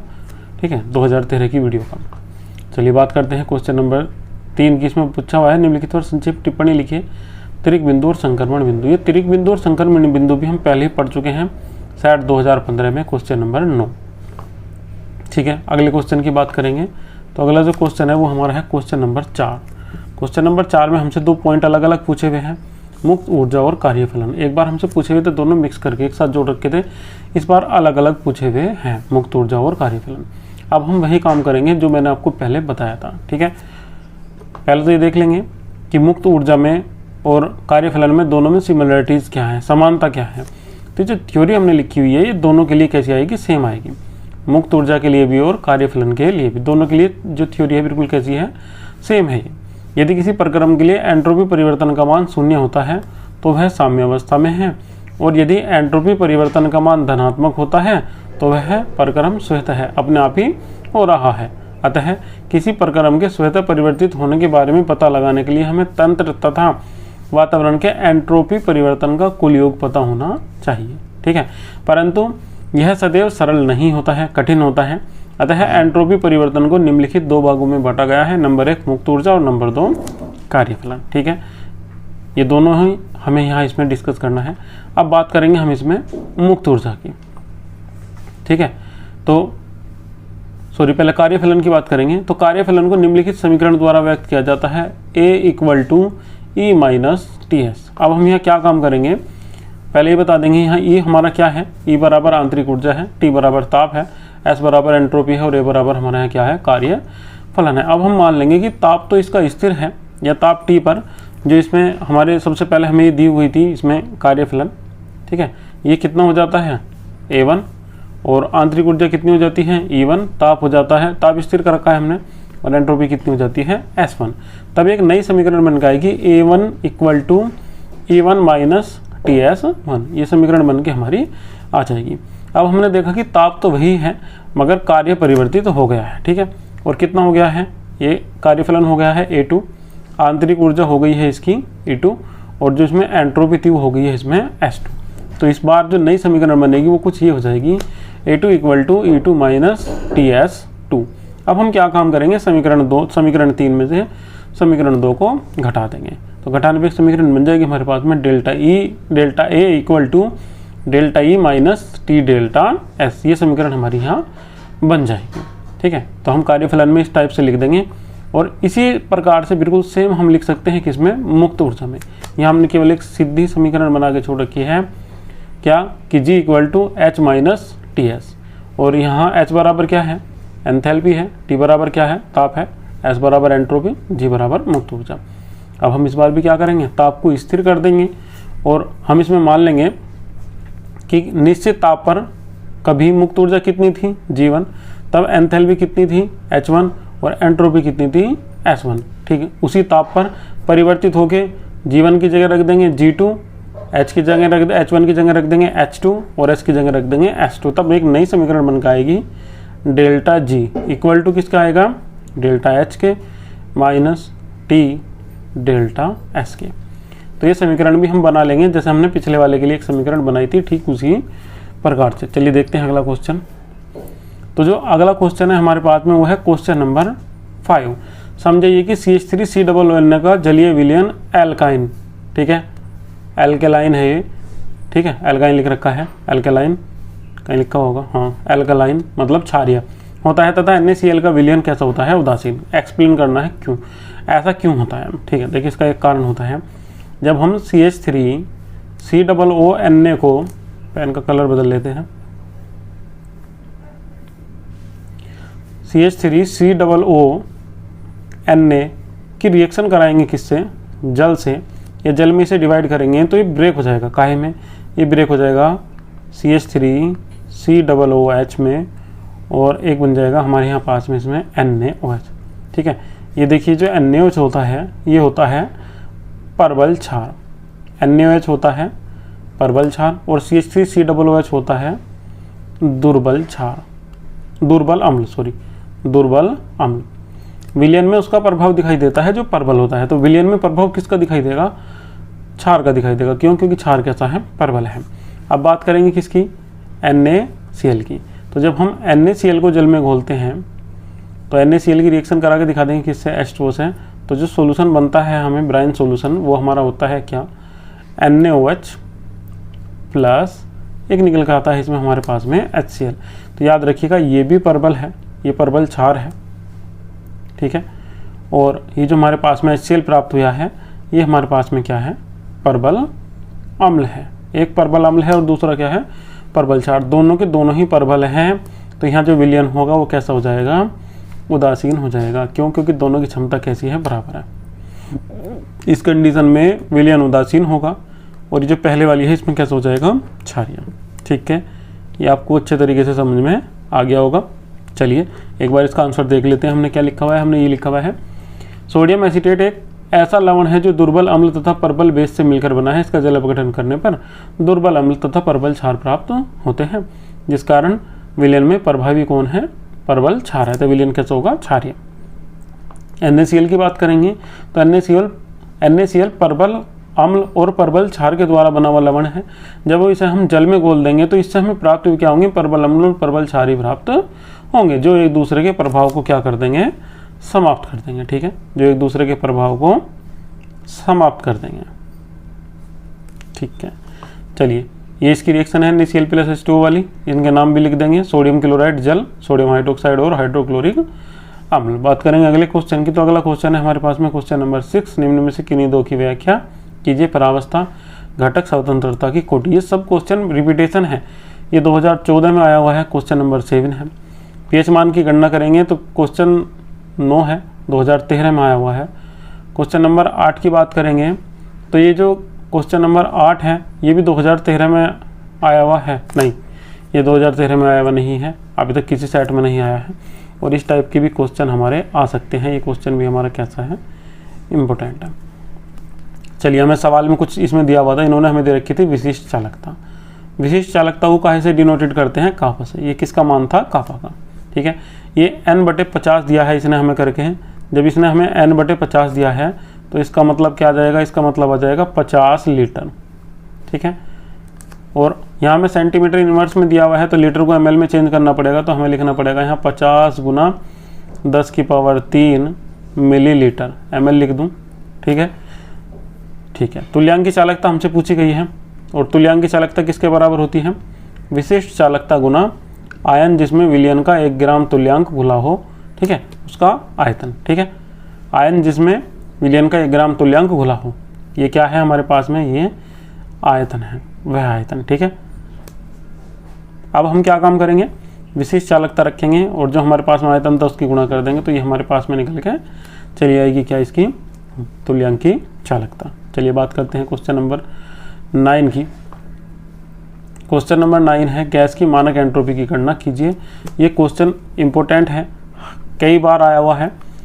ठीक है, और ये 2014 के सेट में भी आया हुआ है, क्वेश्चन नंबर 2। चलिए अगले क्वेश्चन की बात करते हैं। क्वेश्चन नंबर 10 है दहन ऊष्मा तथा अभिक्रिया की ऊष्मा की गणना कीजिए। और ये क्वेश्चन भी रिपीटेशन में ही है, शायद ये रिपीटेशन है कितने का? 2015 का। जो क्वेश्चन रिपीटेशन में आए हुए हैं वे सारे के सारे इंपॉर्टेंट हैं, इस बात का आप विशेष ध्यान रखेंगे। तो ये वाला क्वेश्चन भी हमारा कैसा है? इंपॉर्टेंट। वीडियो अच्छी लगी तो वीडियो को लाइक कीजिए, चैनल को सब्सक्राइब कीजिए। Thank you. 2018 में आए हुए जो फिजिकल केमिस्ट्री के शॉर्ट क्वेश्चन हैं, उनके जो इम्पोर्टेंट क्वेश्चन हैं बिल्कुल उनकी बात ही हम यहाँ कर रहे हैं। तो देखिए पहला का क्वेश्चन क्या है हमारा? सबसे पहले का क्वेश्चन है हमारा उदाहरण सहित वितरण नियम को समझाइए। वितरण नियम इम्पोर्टेंट है, ठीक है, और 2021 में भी आने के इसके बिल्कुल कंप्लीट चांस है। तो ये वितरण नियम क्या है हमारा? इम्पोर्टेंट है, और ये हमारा आया हुआ है 2014 में क्वेश्चन नंबर 6। बात करेंगे क्वेश्चन नंबर 2 की। तो जल तंत्र के लिए मित स्थायी साम्यावस्था को समझाइए। ठीक है, अब हम इसमें मित स्थायी साम्यावस्था को समझा देते हैं। ठीक है, यह एक ऐसी साम्यावस्था होती है जो विक्षेप उत्पन्न करने पर समाप्त हो जाती है, अर्थात उत्पन्न करने पर अस्थायी हो जाती है। मित स्थायी साम्यावस्था कहलाती है। जैसे जल को -9 डिग्री सेल्सियस तक ठंडा करने पर, ठंडा है ये, ठीक है, इंडा लिख रहा है, ये इंडा नहीं है, ठंडा है। ठीक है, ठंडा करने पर जल अपने द्रव अवस्था में ही रहता है। इस अवस्था को अतिशीतित जल कहते हैं। इस प्रकार के जल में बर्फ का एक टुकड़ा डालने पर या थोड़ा सा हिलाने पर यह तुरंत ही जम जाता है। परावस्था नियम का अनुप्रयोग देखने के लिए ताप तथा दाब के मध्य परावस्था चित्र निम्न प्रकार है। मैं आपको जो समझाना चाह रहा था आप उसे समझिए। यह एक ऐसी अवस्था होती है, मित स्थायी का मतलब होता है झूठी स्थायी। ठीक है, मतलब ये साफ साफ अगर मैं आपसे कहना चाहूँगा तो ये एक ऐसी अवस्था है जो वैसे तो स्थायी हम मान लेंगे, पर स्थायी कब होगी? जब इसे थोड़ा बहुत हिला देंगे तो हिलातों के साथ ही इसकी अवस्था परिवर्तित हो जाएगी। चलिए बात करते हैं इसके फिगर की, इसके ग्राफ की। तो इसका ग्राफ कुछ इस प्रकार से होगा। एक साइड में हम यहाँ लेंगे दाब और दूसरी साइड में हम यहाँ लेंगे इसमें ताप। ठीक है, तो हमने यहाँ वक्र इसमें दिखा रखा है। यहाँ बर्फ़ है, यहाँ हमारे पास में जल वाष्प है, और यहाँ क्या है? जल। और ये जो हमारे पास में यहाँ बिंदु ओ है, ये बिंदु ओ हमारा इसका क्या है? बिल्कुल इसका बीच का केंद्र है। तो ये जो हमने ये ए डैश और ये जो बी, ये जो हमने ए और ये बी दिखाए हैं, इसमें से जो ए है ये इसकी यहाँ कैसी है? एक मित स्थायी अवस्था ही है। चलिए देखते हैं एक बार। इसमें ओ ए लिख भी रखा है हमने इसमें बाद में कि यदि जल को ओ ए के अनुसार ठंडा किया जाए तो ओ पर बर्फ़ नहीं बनता है। जो इसका बिंदु ओ है इस पर कोई बर्फ़ यहाँ नहीं बनने का है। ठीक है, और वक्र ओ ए को ए तक विस्तृत हो जाता है। जो वक्र है हमारा वो ए तक विस्तृत हो जाता है। वक्र ओ ए डैश जल का मित स्थायी वाष्पन वक्र है। जो ओ ए है यहाँ हमें लगाना पड़ेगा ओ ए डैश। ठीक है, ओ ए डैश जो है वो क्या है? इसका मित स्थायी वक्र है। तथा जल तथा वाष्प मित स्थायी अवस्था में रहते हैं। साम्य अवस्था में जरा भी विक्षोभ हो जाने पर अतिशीतित जल परंतु ठोस अवस्था में परिवर्तित हो जाता है। विक्षोभ हो जाने पर जो अतिशीतित द्रव है वो तुरंत कहाँ चला जाता है? ठोस अवस्था में परिवर्तित हो जाता है। और वक्र ओ ए डैश वक्र ओ बी में समा जाता है। जो ओ ए डैश हमने यहाँ दिखाया है ये तुरंत ही किस में चला जाता है? ओ बी में। चलिए बात करेंगे अगले क्वेश्चन की। तो अगला क्वेश्चन है ओवर वोल्टेज पर चर्चा कीजिए। ये भी इंपॉर्टेंट क्वेश्चन है, पहले नहीं आया हुआ है, 2018 में आया हुआ है, मगर क्वेश्चन कैसा है? इम्पोर्टेंट है। बात करेंगे इसकी। तो यहाँ हम बात करेंगे कोसपोरी ने विभिन्न परीक्षणों के बाद पाया। कोसपोरी क्या है? एक वैज्ञानिक का नाम है। उसने विभिन्न परीक्षण करे थे और उसने देखा था कि कैथोड और एनोड पर जब H2/O2 का उत्सर्जन होता है तो एक निश्चित विभव वे दिखाते हैं। उत्सर्जन एक निश्चित विभव पर दिखाते हैं जो सैद्धांतिक विभव से कैसा होता है, भिन्न। इन इलेक्ट्रोडों पर वास्तव में गैस के विसर्जन के समय विभव और उसी विलयन के सैद्धांतिक विसर्जन के मानों के अंतर को, ठीक है, क्या बोल देते हैं, अधिवोल्टता या ओवर वोल्टेज। याद रखिएगा, यह हमारे पास में क्या है, एक तो इसका प्रायोगिक मान है और एक हमारा इसका हमारा कैसा है, सैद्धांतिक मान, जिसे हम आदर्श मान मानते हैं, ठीक है। और दोनों का जो अंतर होगा वही हमारी क्या आ जाएगी, हाँ, ओवर वोल्टेज आ जाएगी। बात करेंगे अगले क्वेश्चन की। तो अगला क्वेश्चन है हमारे पास में, भाप आसवन के सिद्धांत का वर्णन कीजिए। चलिए समझते हैं। भाप आसवन सिद्धांत एक ऐसा सिद्धांत है जिसमें हम कोई ऐसा कार्बनिक यौगिक लेते हैं जो वाष्प के साथ या भाप के साथ कोई क्रिया नहीं करता है। जब हम ऐसे कार्बनिक यौगिक में जो भाप है, जो वाष्प है, उसे प्रवाहित करते हैं तो वो अपने क्वथनांक से पहले ही पिघल जाता है और वाष्प रूप में परिवर्तित हो जाता है, जिसे हम अलग एकत्र कर लेते हैं और बाद में उसे एक विशेष विधि द्वारा पृथक कर लेते हैं, ठीक है। हमने इसमें ये लिखा हुआ है कि भाप अधिकांश कार्बनिक यौगिकों के साथ में पूर्ण रूप से मिश्रणीय नहीं होती है, अतः कार्बनिक यौगिक तथा जल मिलकर पूर्ण रूपेण अति मिश्रणीय द्रव तंत्र का निर्माण करते हैं। पूर्ण रूप से अमिश्रणीय, एक दूसरे में मिश्रणीय नहीं है, मिलेंगे नहीं, द्रव तंत्र का निर्माण करते हैं। यह तंत्र जलीय कार्बनिक यौगिकों की तुलना में काफ़ी कम ताप पर उबलते हैं। भाप आसवन इसी तथ्य पर आधारित है। इस विधि का प्रयोग ऐसे द्रवों को शुद्ध करने में किया जाता है जो अपने क्वथनांक पर विघटित हो जाते हैं तथा किसी अन्य विधि के द्वारा इनका आसवन संभव नहीं हो पाता है। जब इस प्रकार के किसी कार्बनिक द्रव में भाप प्रवाहित की जाती है तो उस द्रव का क्वथनांक बहुत अधिक होने पर भी वह भाप के साथ वाष्पीकृत हो जाता है। इस प्रकार प्राप्त वाष्प का संगठन निम्न समीकरण से हम ज्ञात कर लेते हैं, WA/WB = PA/MA/PB/MB, ठीक है। इस प्रकार प्राप्त वाष्प के संगठन से एक विषमांगी तंत्र प्राप्त होता है जिसमें दो प्रावस्थाएं कार्बनिक द्रव्य तथा जल उपस्थित होते हैं। दोनों प्रावस्थाओं को एक पृथककारी फनल की सहायता से अलग अलग कर लेते हैं। इस प्रकार उच्च क्वथनांक वाले द्रव को भाप आसवन की सहायता से कम ताप पर आश्वित करके प्रक्रम द्वारा आश्वित करने के प्रक्रम को भाप आसवन कहते हैं। इस टाइप से हम इसमें आराम से इसकी थ्योरी लिख देंगे। बात करेंगे यहाँ W1/WA/WB की, तो ये दोनों का भार है। बात करेंगे PA का और PP का, तो इनका जो प्रेशर है, जो दाब है वो है, और जो MA और MB है ये इनका अनुभार है। चलिए बात करते हैं क्वेश्चन नंबर 5 की। तो क्वेश्चन नंबर 5 है, तुल्यांकीय मोलर चालकता में मोलर चालकता को समझाइए। कोई संबंध नहीं है, केवल समझाने के लिए कह रहा है। तो एक क्वेश्चन आया हुआ है 2013 में, इंपॉर्टेंट है। बात करेंगे अगले क्वेश्चन की। क्वेश्चन नंबर 6, ऊष्मा उत्पादन, मानक ऊष्मा उत्पादन को उदाहरण सहित समझाइए। क्वेश्चन नंबर 6 ये 2014 में आया हुआ है। आप वीडियो आई बटन के लिंक से देख सकते हैं। क्वेश्चन नंबर 7 की बात करेंगे तो एंट्रोपी के विषय में समझाइए, 2014 में आया हुआ है। बात करेंगे क्वेश्चन नंबर 9 की, ऊष्मागतिकी का तृतीय नियम, तो 2014 का क्वेश्चन नंबर 1 है, क्वेश्चन का रिपीटेशन हुआ हुआ है। और बात करेंगे क्वेश्चन नंबर 10 की, तो बफर विलयनों को उदाहरण सहित समझाइए। शायद 2016 में क्वेश्चन नंबर 6 आया हुआ है। अधिकतर क्वेश्चनों का रिपीटेशन हुआ हुआ है, बाद के 5 क्वेश्चन बिल्कुल रिपीटेशन के ही हैं। तो केवल 2 या 3 ही क्वेश्चन अलग से आए हुए हैं, बाकी 7 क्वेश्चन ये मानिएगा रिपीटेशन हुआ हुआ है। और आप इस बार जो आप एग्जाम देने जाओगे उसमें भी सेम यही कंडीशन होगी, ठीक है। तो क्वेश्चनों को अच्छे तरीके से तैयार कर लीजिएगा।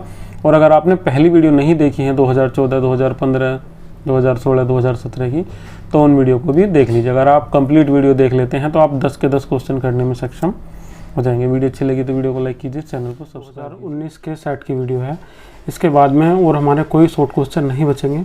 अब जो हम वीडियो प्रिपेयर करेंगे शॉर्ट क्वेश्चन की, वो 2021 के लिए तैयार करेंगे कि 2021 में किस क्वेश्चन के आने के सबसे ज़्यादा चांस है।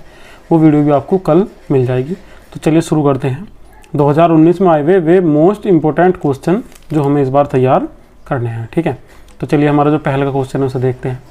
फर्स्ट क्वेश्चन है, सल्फर के तंत्र में कितने तिर्क बिंदु होते हैं। तो याद रखिएगा, सल्फर के तंत्र में 3 तिर्क बिंदु होते हैं। जब आपने सल्फर का तंत्र पढ़ा होगा तो उसमें अच्छे तरीके से इसके 3 तिर्क बिंदु पढ़े होंगे, ठीक है। 3 तिर्क बिंदु होते हैं, हम इसके फिगर से भी देख लेते हैं। बी है, एक तिर्क बिंदु हमारे पास में कौन सा है, सी है, और जो एक हमारे पास में इसमें तिर्क बिंदु है वो कौन सा है, ई। इसमें ये 3 तिर्क बिंदु होते हैं। ठीक है। चलिए देखिए 3 तिरिक बिंदु पे इसकी जो स्वतंत्रता की कोटि एक बार उसे भी निकाल लेंगे। जो हमारा बिंदु बी है इस पे स्वतंत्रता की कोटि कितनी है, 0 है। दूसरे की बात करेंगे तो दूसरे पॉइंट पे जो स्वतंत्रता की कोटि है वो भी कितनी है, 0 है। ये भी कैसा है, एक शून्य चर बिंदु है। और लास्ट वाले की बात करेंगे तो ये भी कैसा है, एक शून्य चर बिंदु है। अर्थात तीनों में अगर ताप या दाब में से किसी एक में भी परिवर्तन कर दिया जाएगा तो जो साम्य अवस्था है वो समाप्त हो जाएगी। ठीक है, चलिए बात करते हैं अगले क्वेश्चन की। जो अगला क्वेश्चन है हमारे पास में वो है एल्युमिनियम सल्फेट की आणविक चालकता का कोलराउस नियम लिखिए। सबसे पहले तो आपको पता होना चाहिए कोलराउस नियम क्या होता है। ठीक है, तो जो कोलराउस नियम होता है वो होती है अनंत तनुता पर किसी दुर्बल विद्युत अपघट्य की तुल्यांकी चालकता उसके धनायनों तथा ऋणायनों की तुल्यांकी चालकताओं के योग के बराबर होती है। ये है कोलराउस का नियम। Lambda naught infinity equal to lambda naught cation plus lambda naught anion. ठीक है, ये अनंत तनुता पर तुल्यांकी चालकता है। ये क्या है, धनायन की तुल्यांकी चालकता, और ये क्या है, ऋणायन की तुल्यांकी चालकता अनंत तनुता पर। ठीक है, जैसे कि हमने इसमें लिखा हुआ भी है। अब हमें फॉर्मूला लिखना है किसके लिए, एल्यूमिनियम सल्फेट के लिए। तो जहाँ लैम्डा नोट इन्फिनिटी है, इन्फिनिटी की जगह किसका यूज़ करेंगे, एल्यूमिनियम सल्फेट का, और धनायन की जगह Al3+ का, और ऋणायन की जगह SO4 2- का। ठीक है, चलिए अगला क्वेश्चन देखते हैं। जो अगला क्वेश्चन है हमारे पास में वो है हमारा क्वेश्चन नंबर 3। 10MHCl की pH क्या होगी, what is the pH of 10MHCl। याद रखिएगा क्वेश्चन इंपॉर्टेंट है, ये पहले भी एक बार आया हुआ है और हम पिछले वाले सेट में ही इसे सोल्व कर चुके हैं। 2014 में क्वेश्चन नंबर 9। इस टाइप के 2 क्वेश्चन आए हुए हैं, तो इस साल भी इस टाइप का कोई क्वेश्चन आ सकता है। चलिए क्वेश्चन नंबर 4 देख लेते हैं फटाफट। तो ये हमसे पूछ रहा है EOP की गणना कीजिए। EOP मतलब ये जो हमने जो नेक्स्ट की समीकरण पढ़ी है वो EOP समीकरण ही होती है।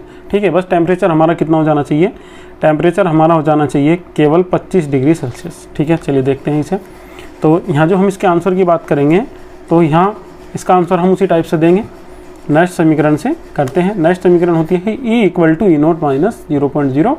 - 0.0591/n log base 10 और log base 10 Kc। Kc क्या है, यहाँ साम्य स्थिरांक है। ठीक है, मगर अभिक्रिया साम्य स्थिरांक वाली नहीं है। ठीक है, आप इसे रिवर्सिबल में अगर दिखाएंगे तो साम्य स्थिरांक काम करेगा, नहीं तो नहीं करेगा। ठीक है, फिर इसके बाद में हम बात करेंगे यहाँ Kc की जगह हम अगर यहाँ K दिखा देते केवल, तो यहाँ जो K आता है वो K बराबर कितना हो जाता है, K बराबर हो जाता है यहाँ उत्पाद बटे अभिकारक के। ठीक है, जो यहाँ K होगा वो किसके बराबर आ जाएगा, उत्पाद बटे अभिकारक के बराबर आ जाएगा। ठीक है, और ये समीकरण को हम इसमें देख लेंगे। तो यहाँ फॉर्मूले में E का मान हमें ज्ञात नहीं है, E का मान हमें ज्ञात करना है, E0 का हमें ज्ञात नहीं है। N बराबर होती है इलेक्ट्रॉनों की संख्या, तो उपरोक्त समीकरण में 5 इलेक्ट्रॉन यूज हुए हैं। ठीक है, और Kc का मान आ जाएगा उत्पाद बटे अभिकारक। जब हम यहाँ इसकी बात करेंगे तो ये तो कैसा है, लिक्विड है, लिक्विड के लिए मान कितना रख देते हैं, 1 रख देते हैं, केवल आयन बचते हैं। ठीक है, तो हम क्या काम करेंगे, एक समीकरण फटाफट से इसके लिए बना लेंगे और देखते हैं हमारी जो अगली समीकरण है वो इसके लिए क्या बन के आएगी। समीकरण बन के आएगी Kc = Mn2+। अगर आप यहाँ H2O ले भी लेते हैं तो H2O का मान कितना आ जाता, 1 आ जाता। क्यों, क्योंकि लिक्विड का आयतन हम कितना मान लेते हैं, 1 मान लेते हैं। ठीक है, तो 1 मान लेते हैं, इस वजह से इसका मान कितना हो जाता, 1 की किसी में मल्टीप्लाई करेंगे कोई प्रभाव नहीं पड़ेगा। तो यहाँ Kc की जगह क्या रख देंगे, ये वाली वैल्यू, और N की जगह कितना रख देंगे, 5। तो हमारे पास में एक समीकरण बन जाएगी ये वाली, और लास्ट में डिवाइड कर देंगे तो ये समीकरण बन जाएगी जो हमने लास्ट में देख रहे हैं। चलिए बात करते हैं अगले क्वेश्चन की। तो अगला क्वेश्चन है जल के हिमांक पर दाब का क्या प्रभाव पड़ता है। अगर दाब लगाएंगे तो क्या प्रभाव पड़ेगा, दाब कम करने से जल के हिमांक में थोड़ी सी वृद्धि हो जाती है। ठीक है, जल का हिमांक जो है वो थोड़ा सा बढ़ जाता है अगर हम दाब कैसा कर देते हैं, कम। जिस बिंदु पर जल की 3 परावस्थाएं कौन कौन सी है, ठोस, द्रव और गैस, अर्थात वाष्प साम्य अवस्था में होती हैं, उसे हम क्या बोल देते हैं, तिरिक बिंदु। और जल तंत्र के लिए तिरिक बिंदु का मान कितना होता है, 0.0075 डिग्री सेल्सियस तथा और दाब कितना होता है, 4.5 ml होता है। यदि तिरिक बिंदु के ताप या दाब में से किसी एक में भी परिवर्तन कर दिया जाएगा तो जो इसकी परावस्था है वो कैसी हो जाएगी, लुप्त हो जाएगी, फिनिश हो जाएगी, बचेगी नहीं। चलिए बात करते हैं अगले क्वेश्चन की। तो अगला क्वेश्चन है जंग का रासायनिक सूत्र। 12th क्लास में अच्छे तरीके से पढ़ा होगा, Fe2O3.XH2O। ठीक है, ये क्या है हमारे पास में, आयरन ऑक्साइड का एक हाइड्रेटेड अणु है। चलिए, जल का रासायनिक सूत्र Fe2O3.XH2 होता है, जिसका नाम हाइड्रेटेड फेरिक ऑक्साइड होता है। क्वेश्चन नंबर 7 की बात करेंगे। समान ताप दाब पर NH3CO2 N2 की जल में विलेयता को क्रम से समझाइए। देखिए इनमें जो सबसे अधिक जो घुलती है वो NH3 घुलती है। हमारे विचार से जो सबसे अधिक घुलनी चाहिए थी CO2 घुलनी चाहिए थी। क्यों? क्योंकि जो घुलनशीलता होगी वो उसके अनुभार के आधार पर होगी, उसके जो दाब लगाएगी उसके समानुपाती होगी। मगर याद रखिएगा NH3 की जो विसरण दर होती है वो बहुत अधिक होती है। ठीक है, जो इसकी विसरण दर होती है वो कैसी होती है? बहुत ही अधिक होती है। और प्रोटॉन ग्रहण करने की क्षमता भी बहुत अधिक होती है, जिस कारण ये जल में सबसे अधिक विलय होती है। इसके बाद में CO2 आएगा और सबसे बाद में कौन आएगा? N2। देख लीजिएगा क्रम। फिर इसके बाद में बात करेंगे क्वेश्चन नंबर 8 की। क्वेश्चन नंबर 8 हमारा क्या है? वह अभिक्रिया जिसमें ऑक्सीकरण प्रक्रिया कैसी होती है? ऊष्मा शोषी होती है। तो इसके लिए हम एक रिएक्शन ले लेंगे N2 + O2 रिवर्सिबल 2NO। ये वाली रिएक्शन हम इसमें यूज़ कर लेंगे। ठीक है, चलिए देखते हैं इसका आंसर हमारा क्या होगा। तो इसका आंसर हमारा ये वाला हो जाएगा। हम यहाँ क्या लेंगे? नाइट्रोजन लेंगे, नाइट्रोजन के साथ में ऑक्सीजन लेंगे और क्या बन जाएगा हमारे यहाँ? 2NO nitrous oxide. और इसमें यूज़ होएगी ऊर्जा कितनी? 4.32 किलो कैलोरी में। ठीक है, तो इसमें क्या है? ऊष्मा शोषी है ये अभिक्रिया और ऑक्सीकरण भी हो रहा है। नाइट्रोजन परिवर्तित हो रही है किसमें? नाइट्रस ऑक्साइड में। चलिए बात करते हैं अगले क्वेश्चन की। तो अगला क्वेश्चन हमारे पास में है CaCO3 CaO CO2 के Kp का सूत्र लिखिए। तो यहाँ उत्पाद बटे अभिकारक से हमारा सूत्र निकल के आ जाएगा। तो Kp का सूत्र कितना आ जाएगा? दोनों के दोनों उत्पाद हैं तो यहाँ जाएगा हमारे पास में PCaO × PCO2 अपॉन और नीचे कितना जाएगा? PCaCO3। इस टाइप से हमारा इसका सूत्र बन जाएगा। चलिए देखिए इसका सूत्र क्या होगा, यही होगा। तो Kp का सूत्र इसका इसी टाइप से बन जाएगा जिस टाइप से हम अभी इसमें लिख रहे थे। बात करते हैं क्वेश्चन नंबर 10 की। तो क्वेश्चन नंबर 10 हमारे पास में है BiS3 के संतृप्त विलयन के लिए Ksp का सूत्र लिखिए। तो सबसे पहले तो हम इसे आयनों में विभक्त कर लेंगे। जब इसे हम आयनों में विभक्त कर लेंगे तो हमारा फॉर्मूला आसानी से बन जाएगा। तो Bi पे कितना आ जाएगा? 3+ और S पे कितना आएगा? 2-। तो Ksp के लिए सूत्र कितना होगा? पहले आयन और यहाँ जो ये दिखाई दे रहा है ये प्लस, ठीक है, और यहाँ कितना जाएगा? S 2 - की पावर 3। इस टाइप से आ जाएगा। प्लस नहीं है, गुना है। ठीक है, ये जो प्लस दिखाई दे रहा है ये प्लस नहीं है, गुना है। इसे सही कर लीजिएगा। वीडियो अच्छी लगी तो वीडियो को लाइक कीजिएगा और चैनल को सब्सक्राइब कीजिएगा।